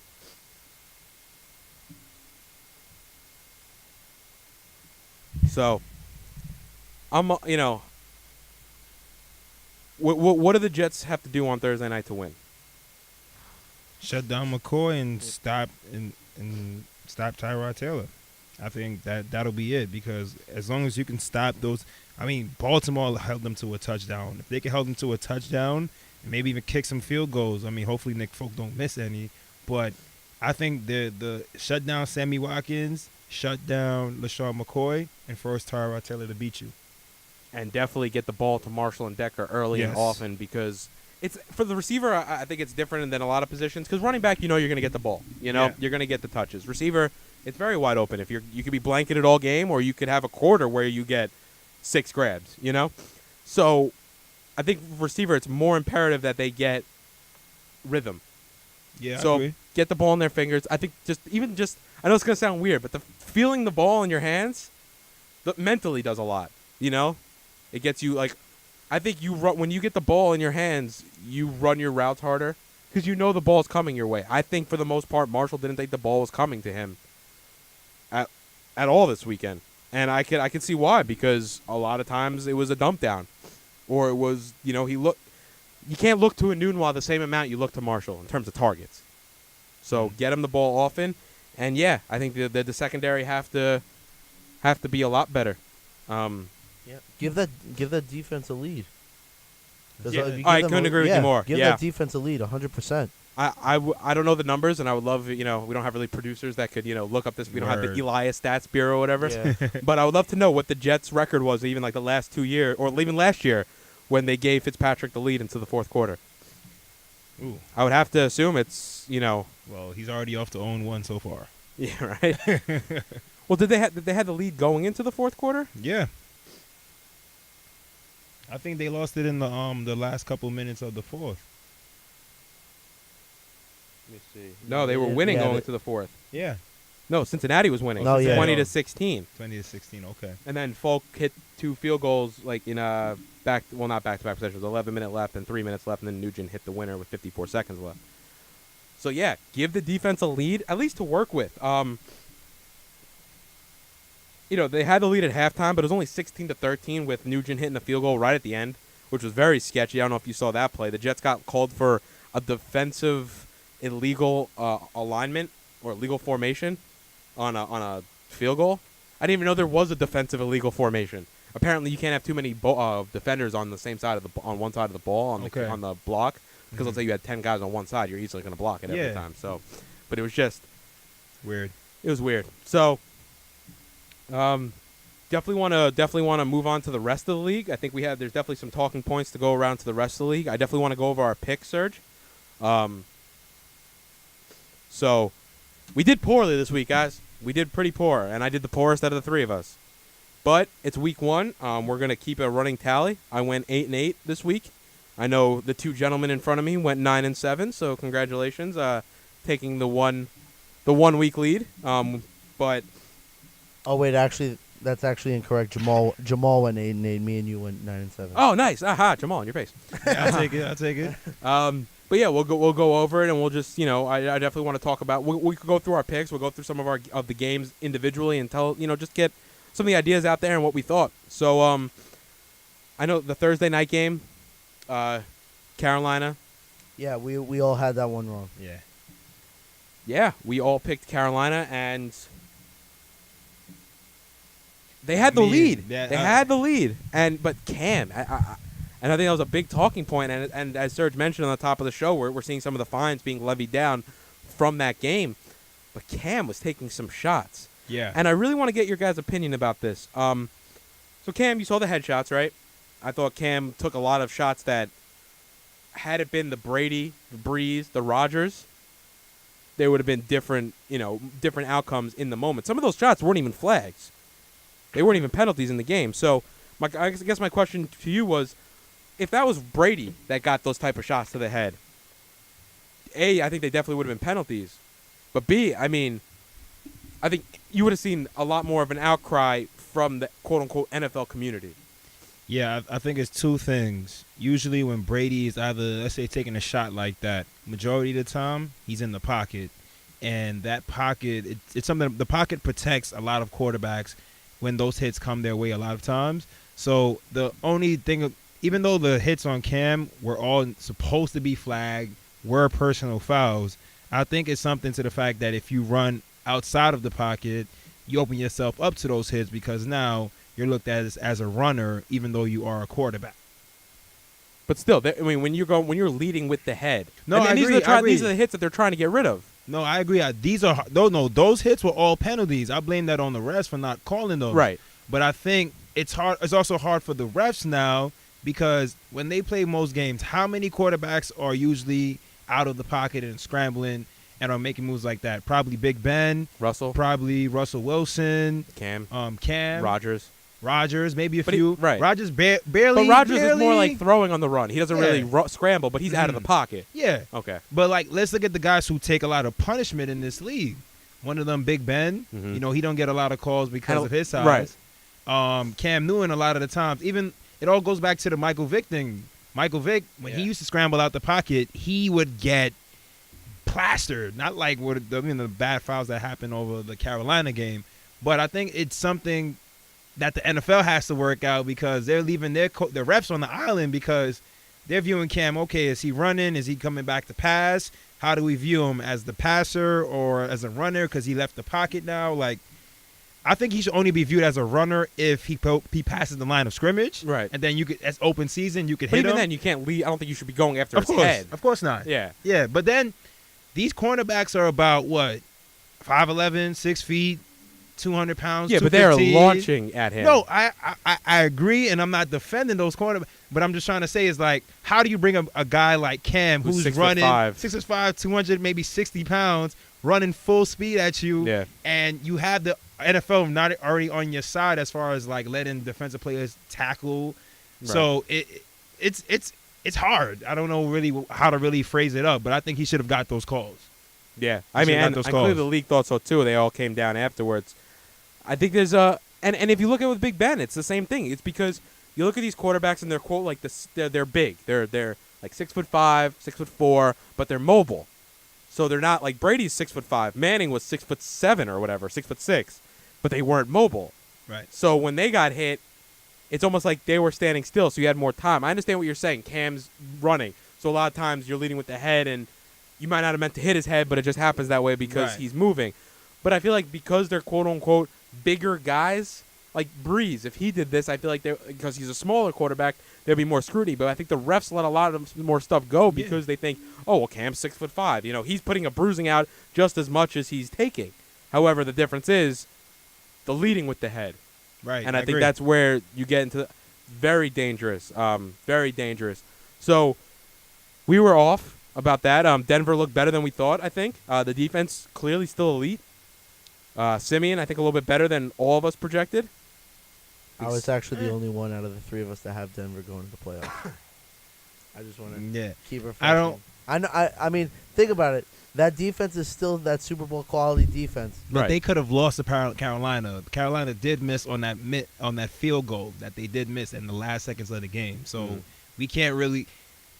I think Denver has the chance to be a winning football team. I don't think they'll make it back to the playoffs just because I'm not sure about Trevor Simeon. And also how they're going to do in their division. I think last year it was very easy to say that them and Kansas City were the two clear 1-2 in the division. Right. You're looking at an Oakland team. Sure, they let up a lot of points, but they're going to score against you.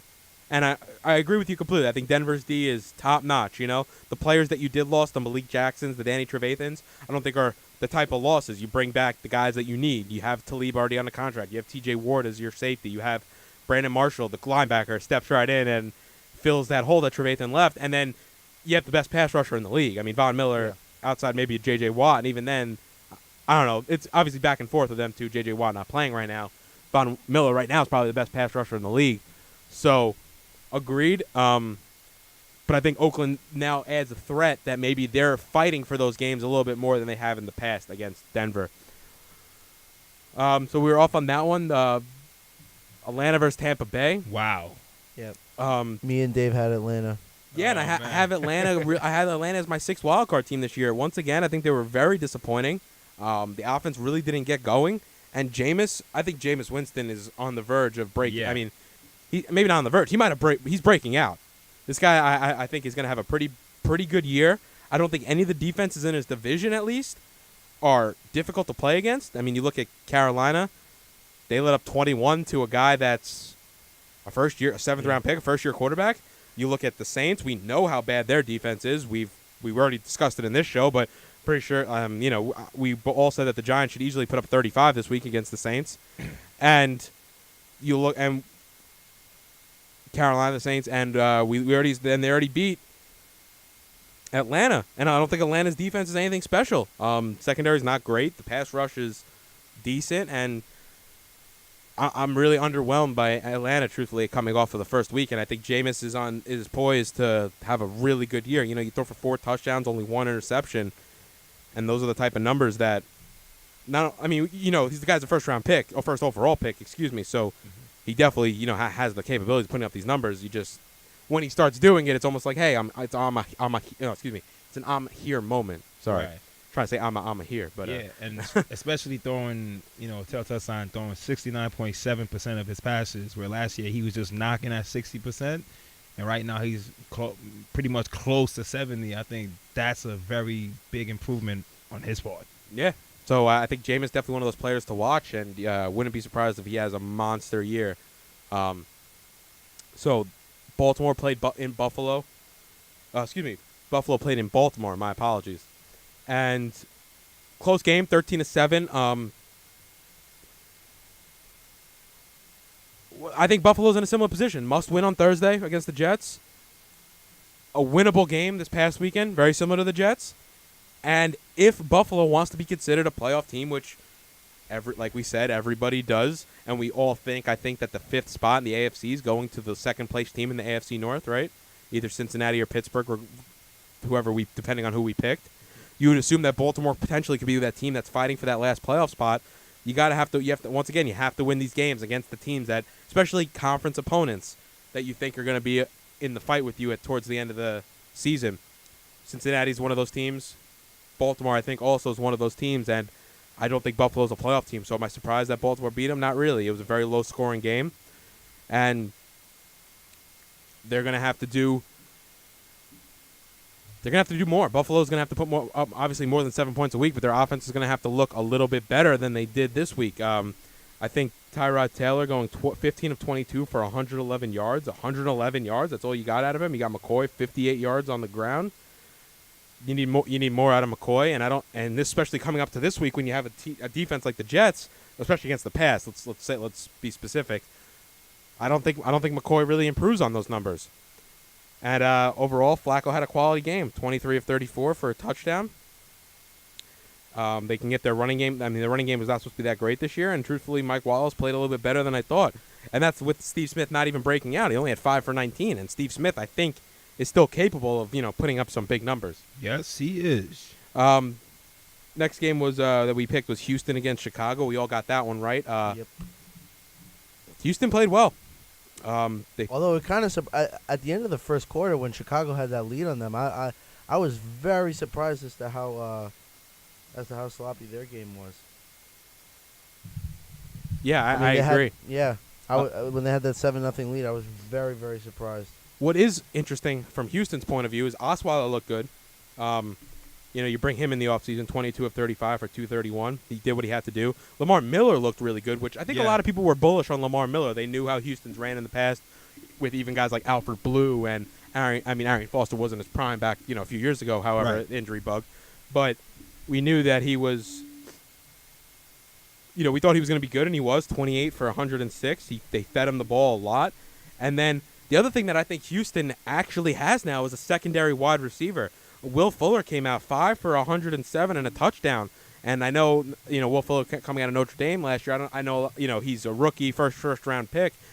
But that definitely takes some of the pressure off of Hopkins. If a guy like Will Fuller, not saying you're going to consistently put up 100 yards a week, I think that's a little far-fetched. But if you can give him, 60, 75, 80 yards a week, and just take away the double team from the other side of the field. Right. That opens DeAndre Hopkins up because if you look at this game, DeAndre Hopkins was 5 for 54 for a touchdown. Will Fuller was 5 for 107 and a touchdown.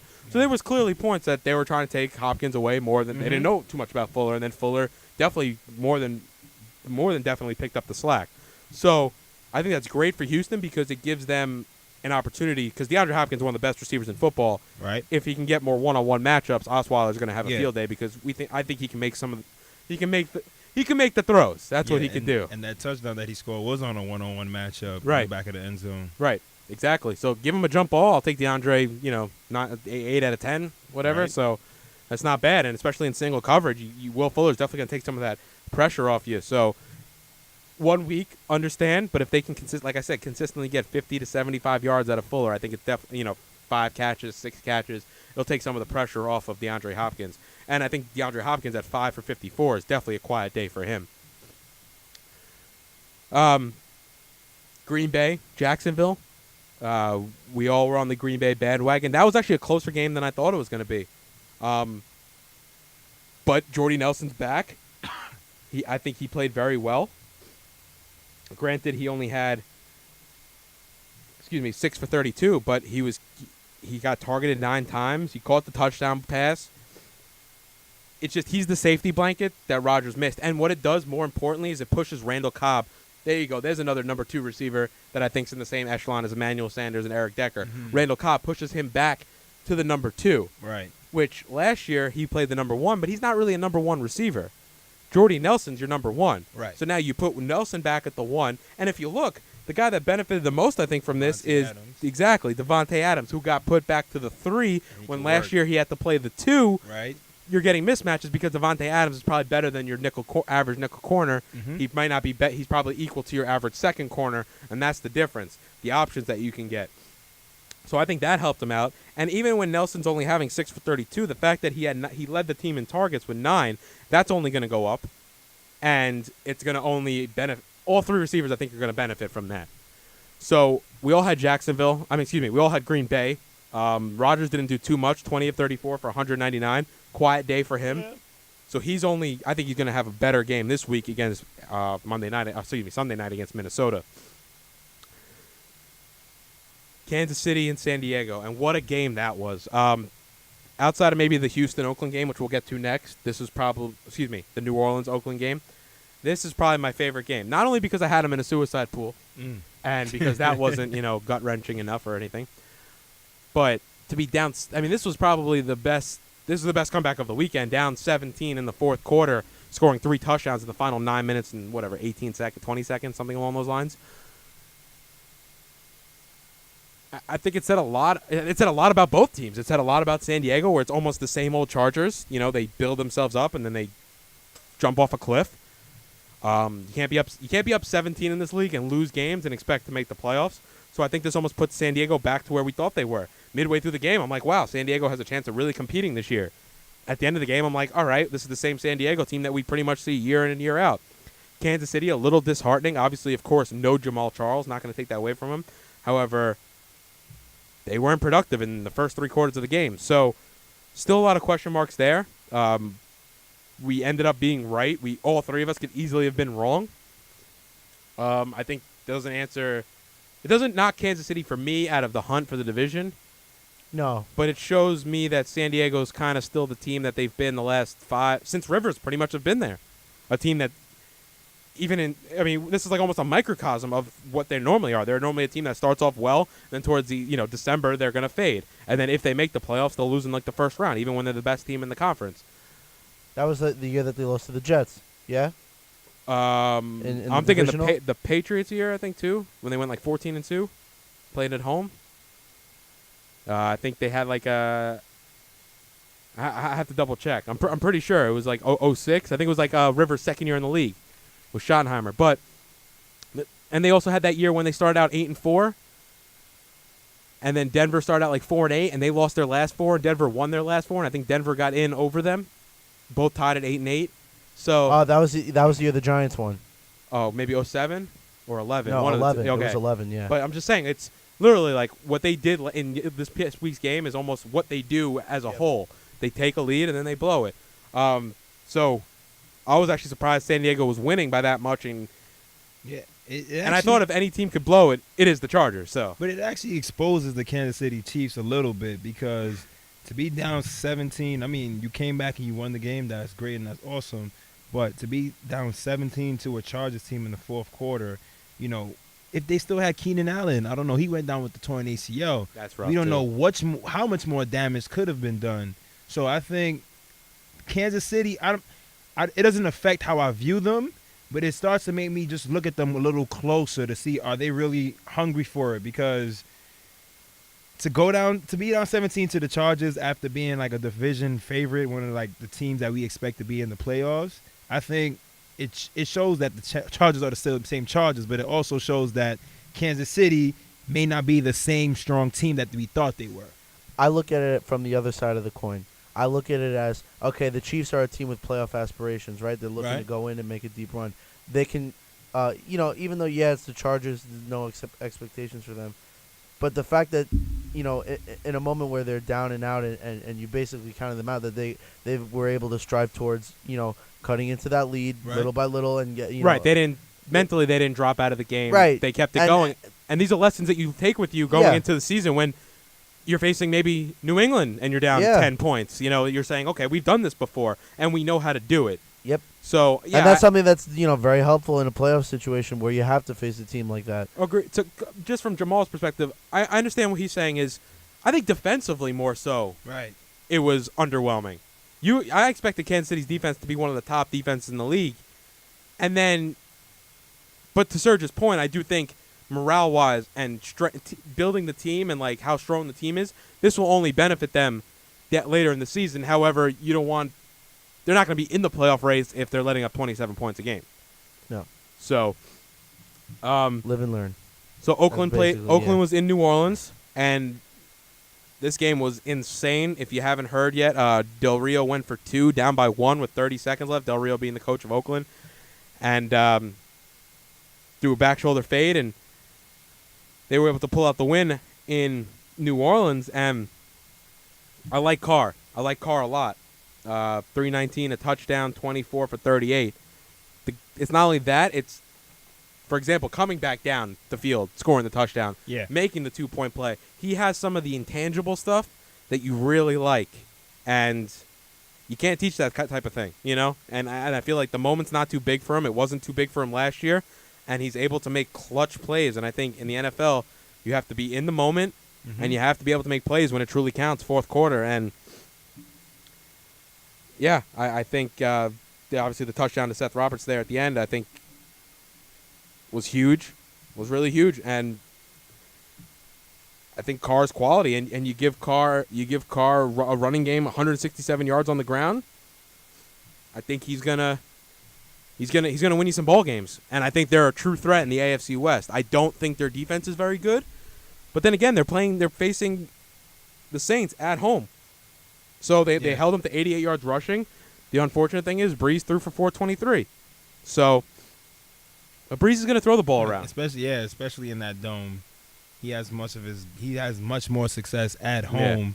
Yeah. It was just surprising, man. That game was definitely a big shootout, and what a gutsy call by Del Rio, because they could have been chewing him up the next day if that didn't go well, and he still went with it, and he came out on top. I think it was actually the right call, because to have my defense that shaky and go into overtime to go against New Orleans, I don't know if I want to take that chance. And a touchdown wins the game. Yeah. Right. Agreed. I don't know if I want to take that chance. Yeah, so I thought that was probably the best. I don't think overall it was the best game of the weekend, but it was by far the best finish of the weekend. I mean, that's cojones right there. So, we talked about the Jets-Cincy game. We all had the Jets. Unfortunately, it didn't go out the way we wanted it to, so we got that one wrong. Philly versus Cleveland. Pretty much a meaningless game then. Yeah, but doesn't matter who got what wrong. Agreed. Yeah. However, I agree with you completely. However, I think Wentz was pretty impressive. Yeah, it's the Browns though. Right, but this guy played one preseason game, and he didn't have a full spring training. So to go 22 for 37 for 278 and 2 scores, and not turning the ball over. Sorry. Yeah, he didn't turn the ball over. He fumbled actually twice, and he didn't turn the ball over once. Didn't throw any interceptions.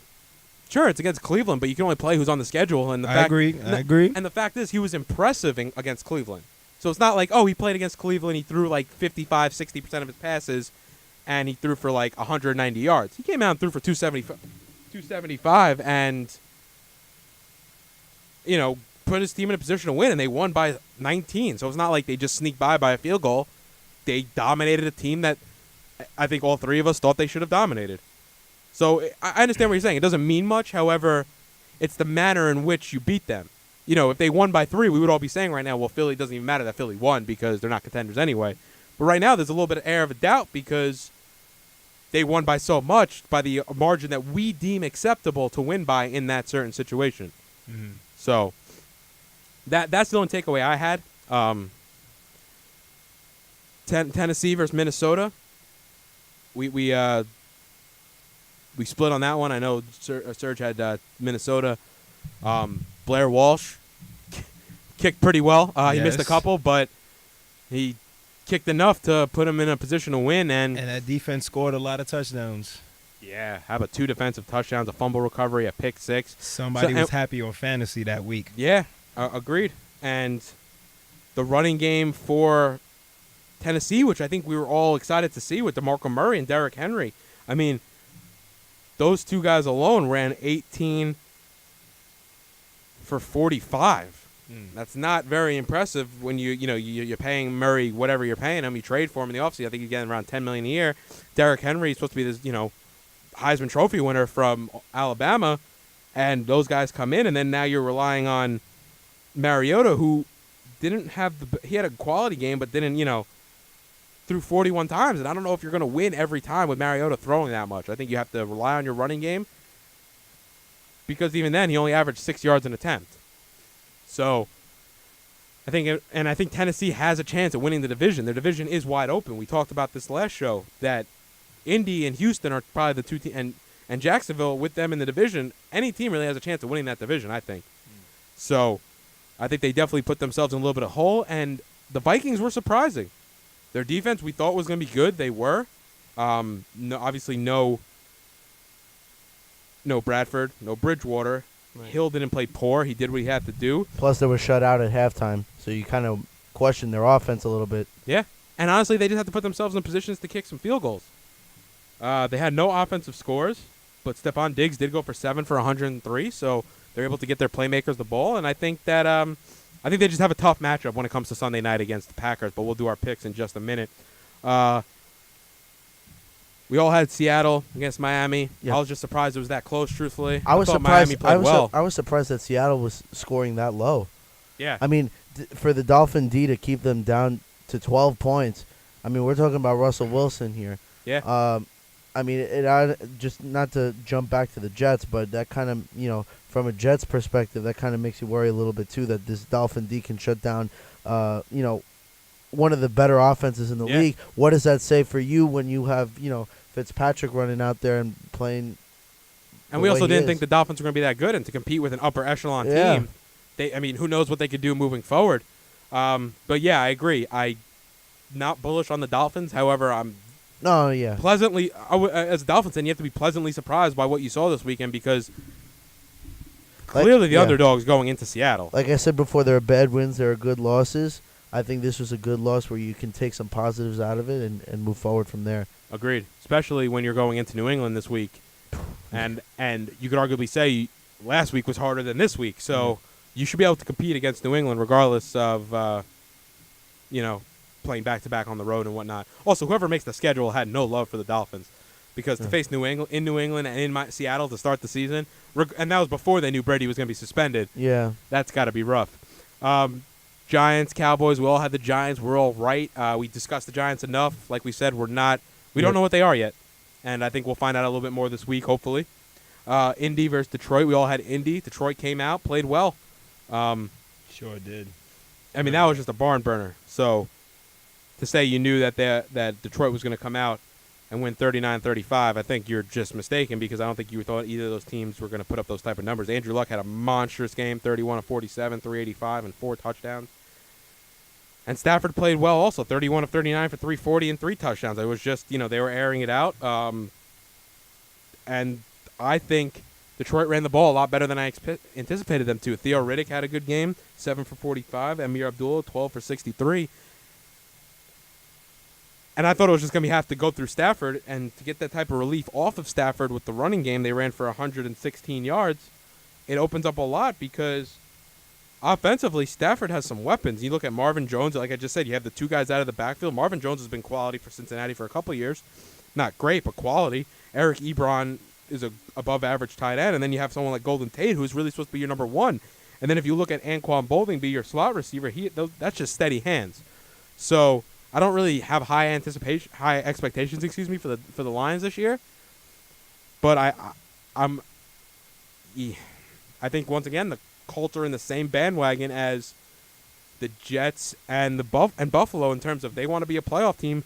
You have to win these games against teams that you think are inferior opposition.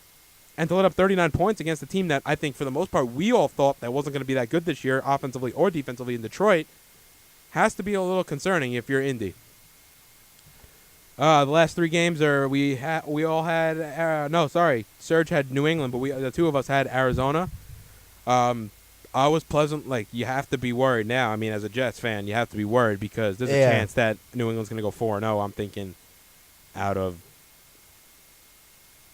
potentially out of these four games without Brady. I mean, the next three games: home against Miami, home against Houston, and home against Buffalo. Ooh. And you assume Gronk's coming back, if not this week against Miami, either against Houston or Buffalo. And Garoppolo didn't look bad. This is a guy. We didn't really know what to expect. I'm sure the Jets would love to have him. Honestly, he might be an option. I mean, when he gets to free agency, if Brock Osweiler is going to make the type of money that he's making, there's a chance that Jimmy Garoppolo is going to be making some money this offseason. He went 24 of 33 for 264 and a touchdown. So, didn't have to win you the game. And he played really well. And then you have the running game behind you that was able to get you 106 yards. That's really what you needed. So he gets that done, and now, like we said, do you guys think that they're going to be 4-0 without Brady? No, I think they'll lose a game. Yeah, I think that Houston game could be the one that they lose, but Buffalo and Miami. Even I think they could potentially lose the Houston and the Miami game just because of Miami's defense. I think Miami's defense is going to play solid, and they usually in that division, even though the Patriots dominate that division, the teams always play hard, and sometimes it always comes down to that one or two score, maybe a field goal or a touchdown that may be the dividing point in them winning and losing. Gotcha. So I think Miami has a chance, but I would say they could go 2-2. 2-2, all right. And then the Monday night games, Pitt looks impressive offensively and even defensively. I think they pretty much held Washington in check, and I was actually a little surprised. I thought Washington was going to look a little better than they were, and they really kind of came out flat. Cousins threw 2 picks, was 30 for 43, so the completions were there. Yeah. But they were also there to the other team. But the running game, 55 yards for Washington. I did not expect Pittsburgh defense to be as good as they were. Pitt's still one of my favorites for the AFC. I have them winning the North. This game doesn't worry me if you're a Redskin fan, just because the rest of the division is still a question mark.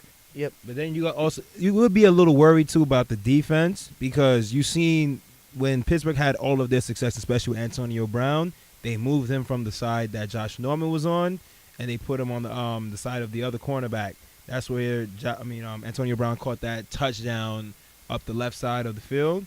So if I'm the Washington Redskins, I'm a little worried about, can Josh Norman play both sides of the field? Because if he can't, they're going to eat my defense alive every time, because all they're going to do is put the best receiver on the weakest corner and exploit me every single time. Yeah.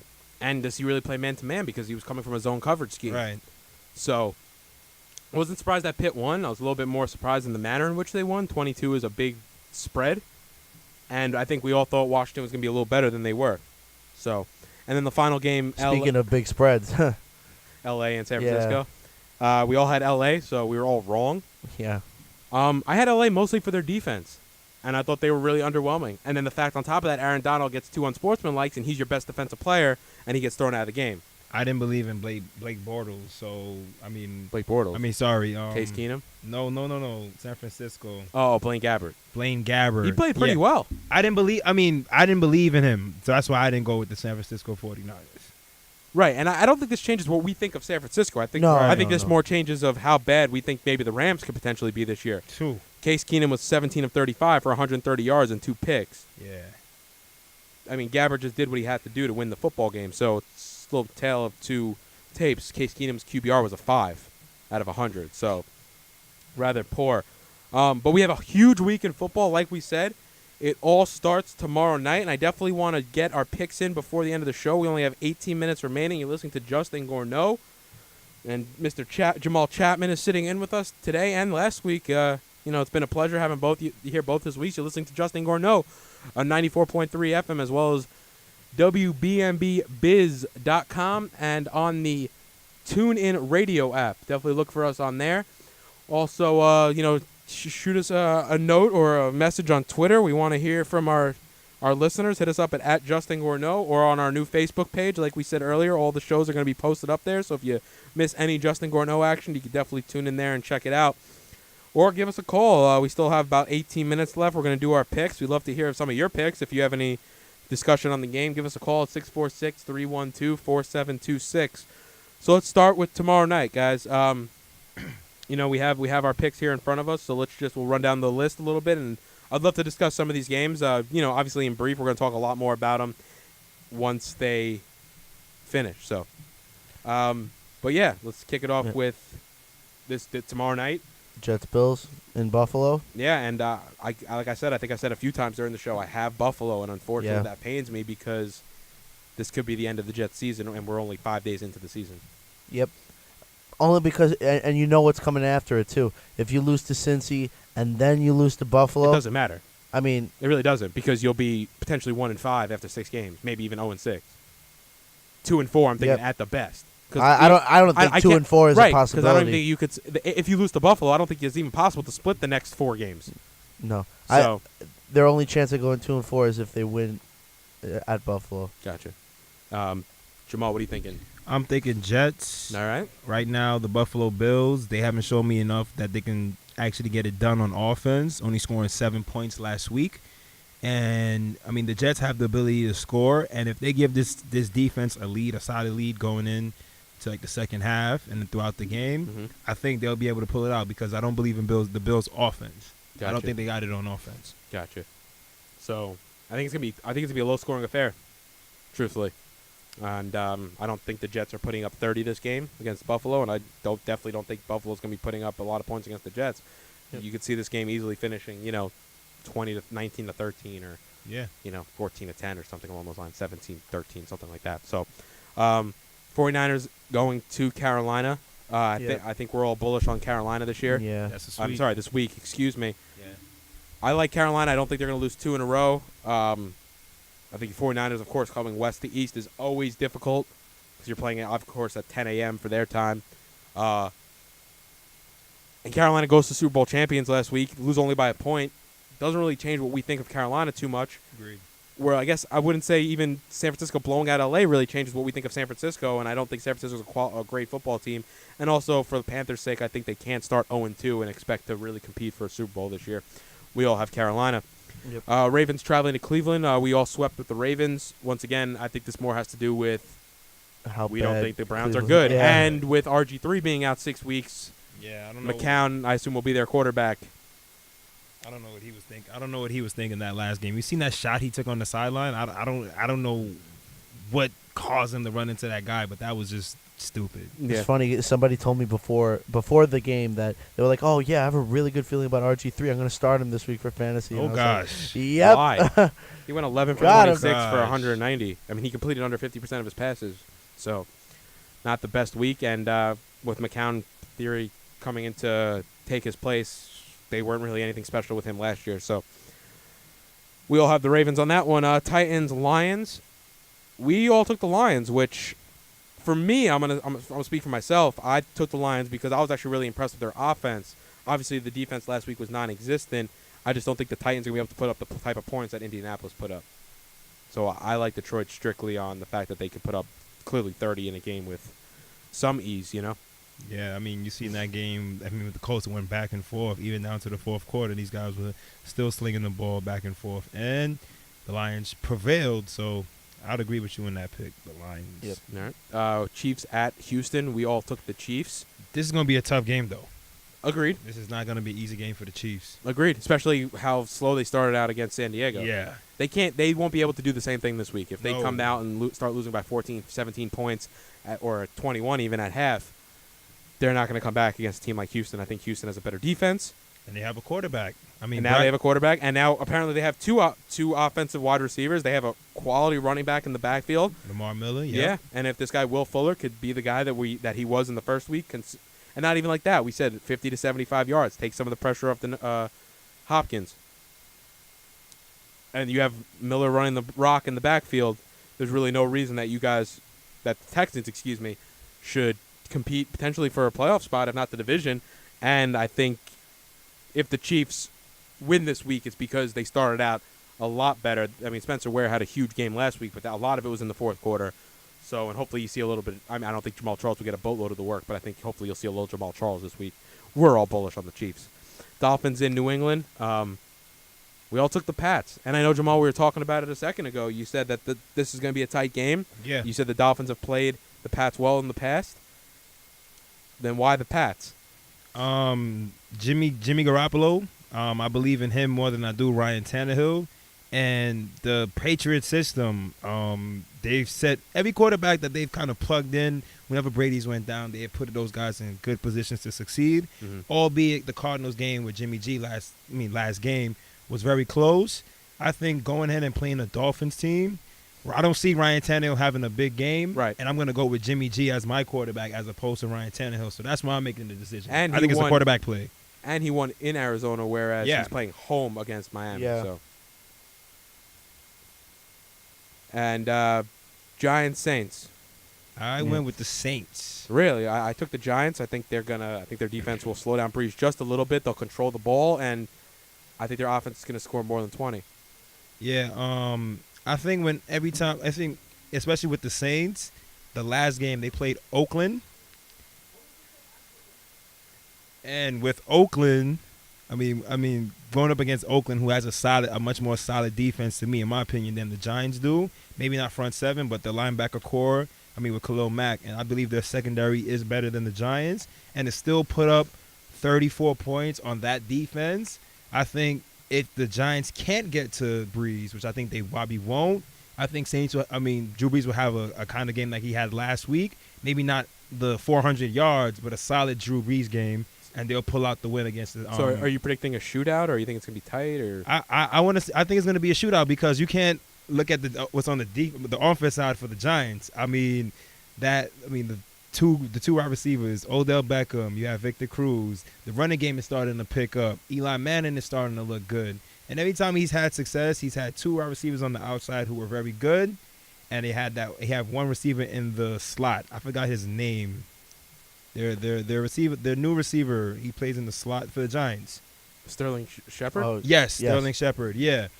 So with those three guys, I think they have ability to be a shootout because we can't trust in the Saints defense, and I'm not that sold on the Giants defense stopping the Saints, especially the Giants secondary. I don't know. I think the defense was was very impressive last week.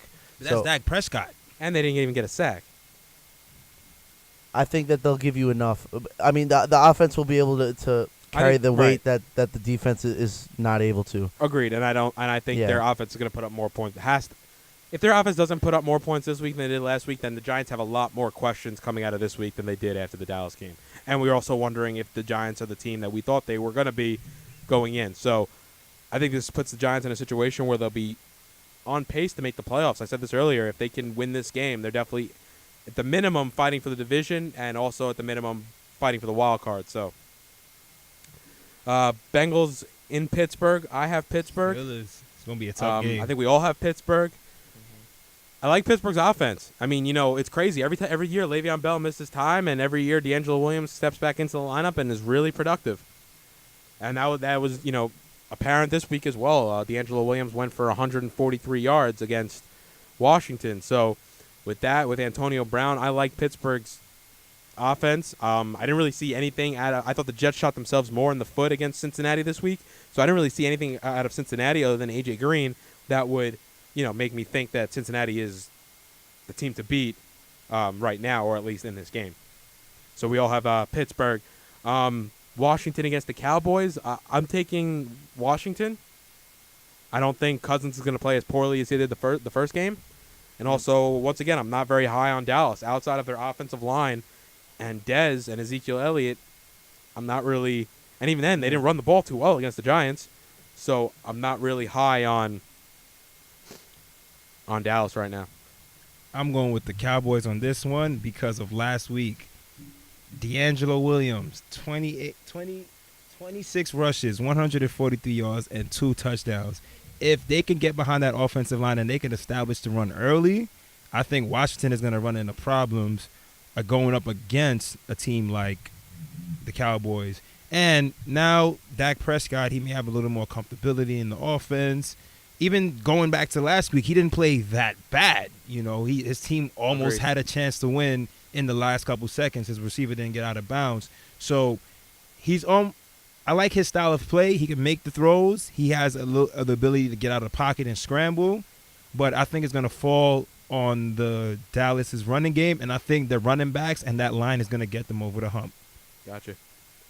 Bucks Cards. We all took the Cardinals. I just truthfully think that they're a quality football team. I don't think they're going to lose 2 in a row at home. And I think they're, like you said, they're playoff bound. They're even going to compete for the NFC West. This is an in-conference game. I think it's a must-win for Arizona. I do think they're going to get the job done. Yep. Yeah. Seahawks in L.A. After what we Yeah. saw against L.A. against Yep. San Francisco, there's no reason I don't see the Seahawks shutting them out in back-to-back Although games. I am a little concerned about the Seahawks offense after last Right. week. Their Just a little defense- right. Not concerned enough to say that they would lose to the Rams, Right. but just a tad bit I could see them concerned. beating the Rams even though like 16-0. I just don't know Yeah. how the Rams are going to put up points if they couldn't put up points against San Francisco. And also Russell Wilson is dealing with that ankle injury that he suffered during the Miami game. Right. Yeah. The high ankle sprain. Well, Mhm. apparently, according to Pete Carroll, the all-over ankle sprain. So, yeah, we all have the Seahawks. Colts-Broncos. I have the Colts. I think they're going to put up the points. I don't think Simeon's going to be able to score as much as Stafford can. So I like the Colts just because of the sheer amount of points that they can put up. I think the Broncos are going to come in and they're going to shut down the Colts offense. I think Andrew Luck is a good player, but the way and the style the Broncos play currently, you seen what they did to Carolina last week, and they beat Carolina last week by stopping the MVP from last year, even though he had a shot to win it late. So I think that the Colts, they gave up 35 to Stafford, and 39. So the Colts is going to have a tough time stopping the Denver offense because they haven't shown that they can stop anybody so far. And I don't think Andrew Luck is going to have enough firepower to keep going back and forth with this Broncos team because that defense on that side is very solid. Agreed. And, Serge, you're on the Colts as well, I'm seeing. Yes, I am. Seeing that offense go last week, scoring 35 points. I know it was against Detroit, and I know they lost. But I'm going to have to go with them. And I don't think the Broncos are going to be able to put up the type of points that Yeah. Detroit was able to put up.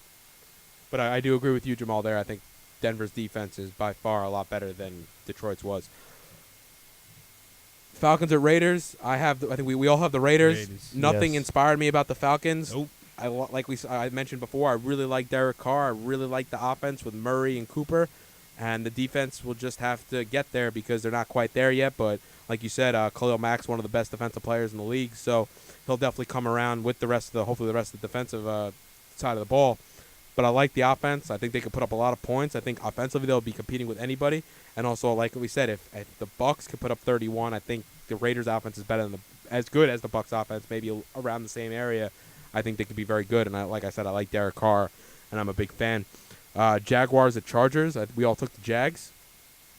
Yeah, I'm going to roll with the Jags. After the Chargers showing last week, I Right. think they're going to still be in a funk, and the Jags are going to go over there and build off the momentum that they had last Right. week against the Packers. Even though they lost, they Yeah. still played a decent This game. is actually what Sergio was talking about. I think this is a good loss because they competed with a very good team, albeit the Packers came to Jacksonville. Mhm. However,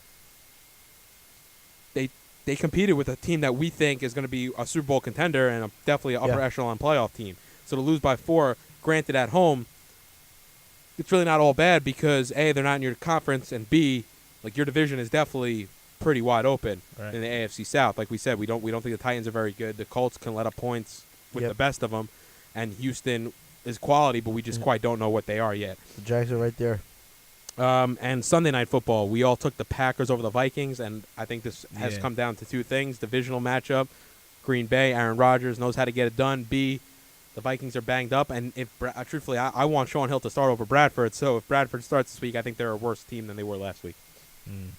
I would take Bradford. I really want them to insert Bradford to see what he can do, and if they can protect him, I think he's a far better quarterback than Sean Hill gives you.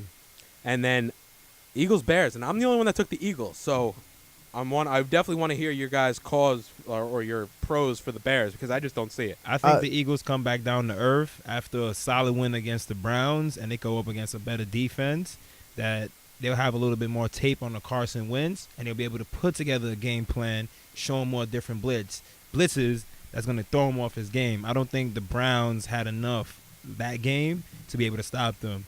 And I think Jay Cutler is going to have a good day against the Eagles. Right. He did have a good day against Houston, but, he didn't close out the game. He didn't close the deal. But I think the combination of Carson Wentz not having tape on him and having tape this week to be able to game plan, and also the Bears having an opportunity to put some points on the Eagles' defense because we couldn't trust the Browns to do it because they couldn't muster up. Right, and also nothing. Your quarterback got knocked out Yeah. after the game. Yeah, I agree. I like. Oh, sorry, Serge. Yeah, and the Bears, up until the fourth quarter of last week's game, it looked like they were going to beat a very upper echelon playoff team in Houston. So to take, even though, that's going back to the good loss theorem, that there was a positive to take out of that loss, and I think that they can use that as momentum going into this game against Philly. All right, and I think the Eagles, I think Wentz was a lot better than I thought he was going to be. I think they got the running game going. I think Jordan Matthews was quality. And I don't think the Bears are really good. I don't believe in Cutler. I think Alshon Jeffrey's a great player. Kevin White's quality. Still, only 1 game into his career. And, I think if you got to keep the Eagles off the field. I think if you got to pound Langford the ball, I think he's a guy that can get a lot of touches. So if the Bears are to win, I think they're going to have to control possession. But I do like Wentz. I think he played very well. Another thing that helps out the Bears, though, is the loss of Zach Ertz for Philly. I don't think he's going to be playing. He has like a dislodged rib or something, or dislocated rib. I'm not 100% sure. Something with his rib that it's not in the right position. And I think the Eagles are going to be 2-0, and I think that's going to make the NFC East that much better. But yeah, we're just about out of time. Yes. We had a great show. Basically, we we did. took away from this, I think, is that the Giants are still a question mark, and the Jets are in a scenario where they must win tomorrow night. So you've been listening to Justin Gorno on 94.3 FM, as well as BaruchRadio.com, WBMBBiz.com, and on the TuneIn app. Definitely reach out to us at Justin Gorno throughout the week. We would love to definitely start conversations with some of our fans, and we will respond as quickly as possible. If you have any sports points, you definitely want to hear them, or give us a shout-out on Facebook, the Justin Gorno Show. We're going to have the show up possibly in 2-3 hours. So by tomorrow, not even. All right. So definitely by tonight or tomorrow morning, if you missed the show or want to caught only part of it, definitely tune in and you can hear the whole thing. All right, everybody. This was a great show. That's just about it for us. Have a good night, everybody. Yep. Peace out, guys. Good night, New York.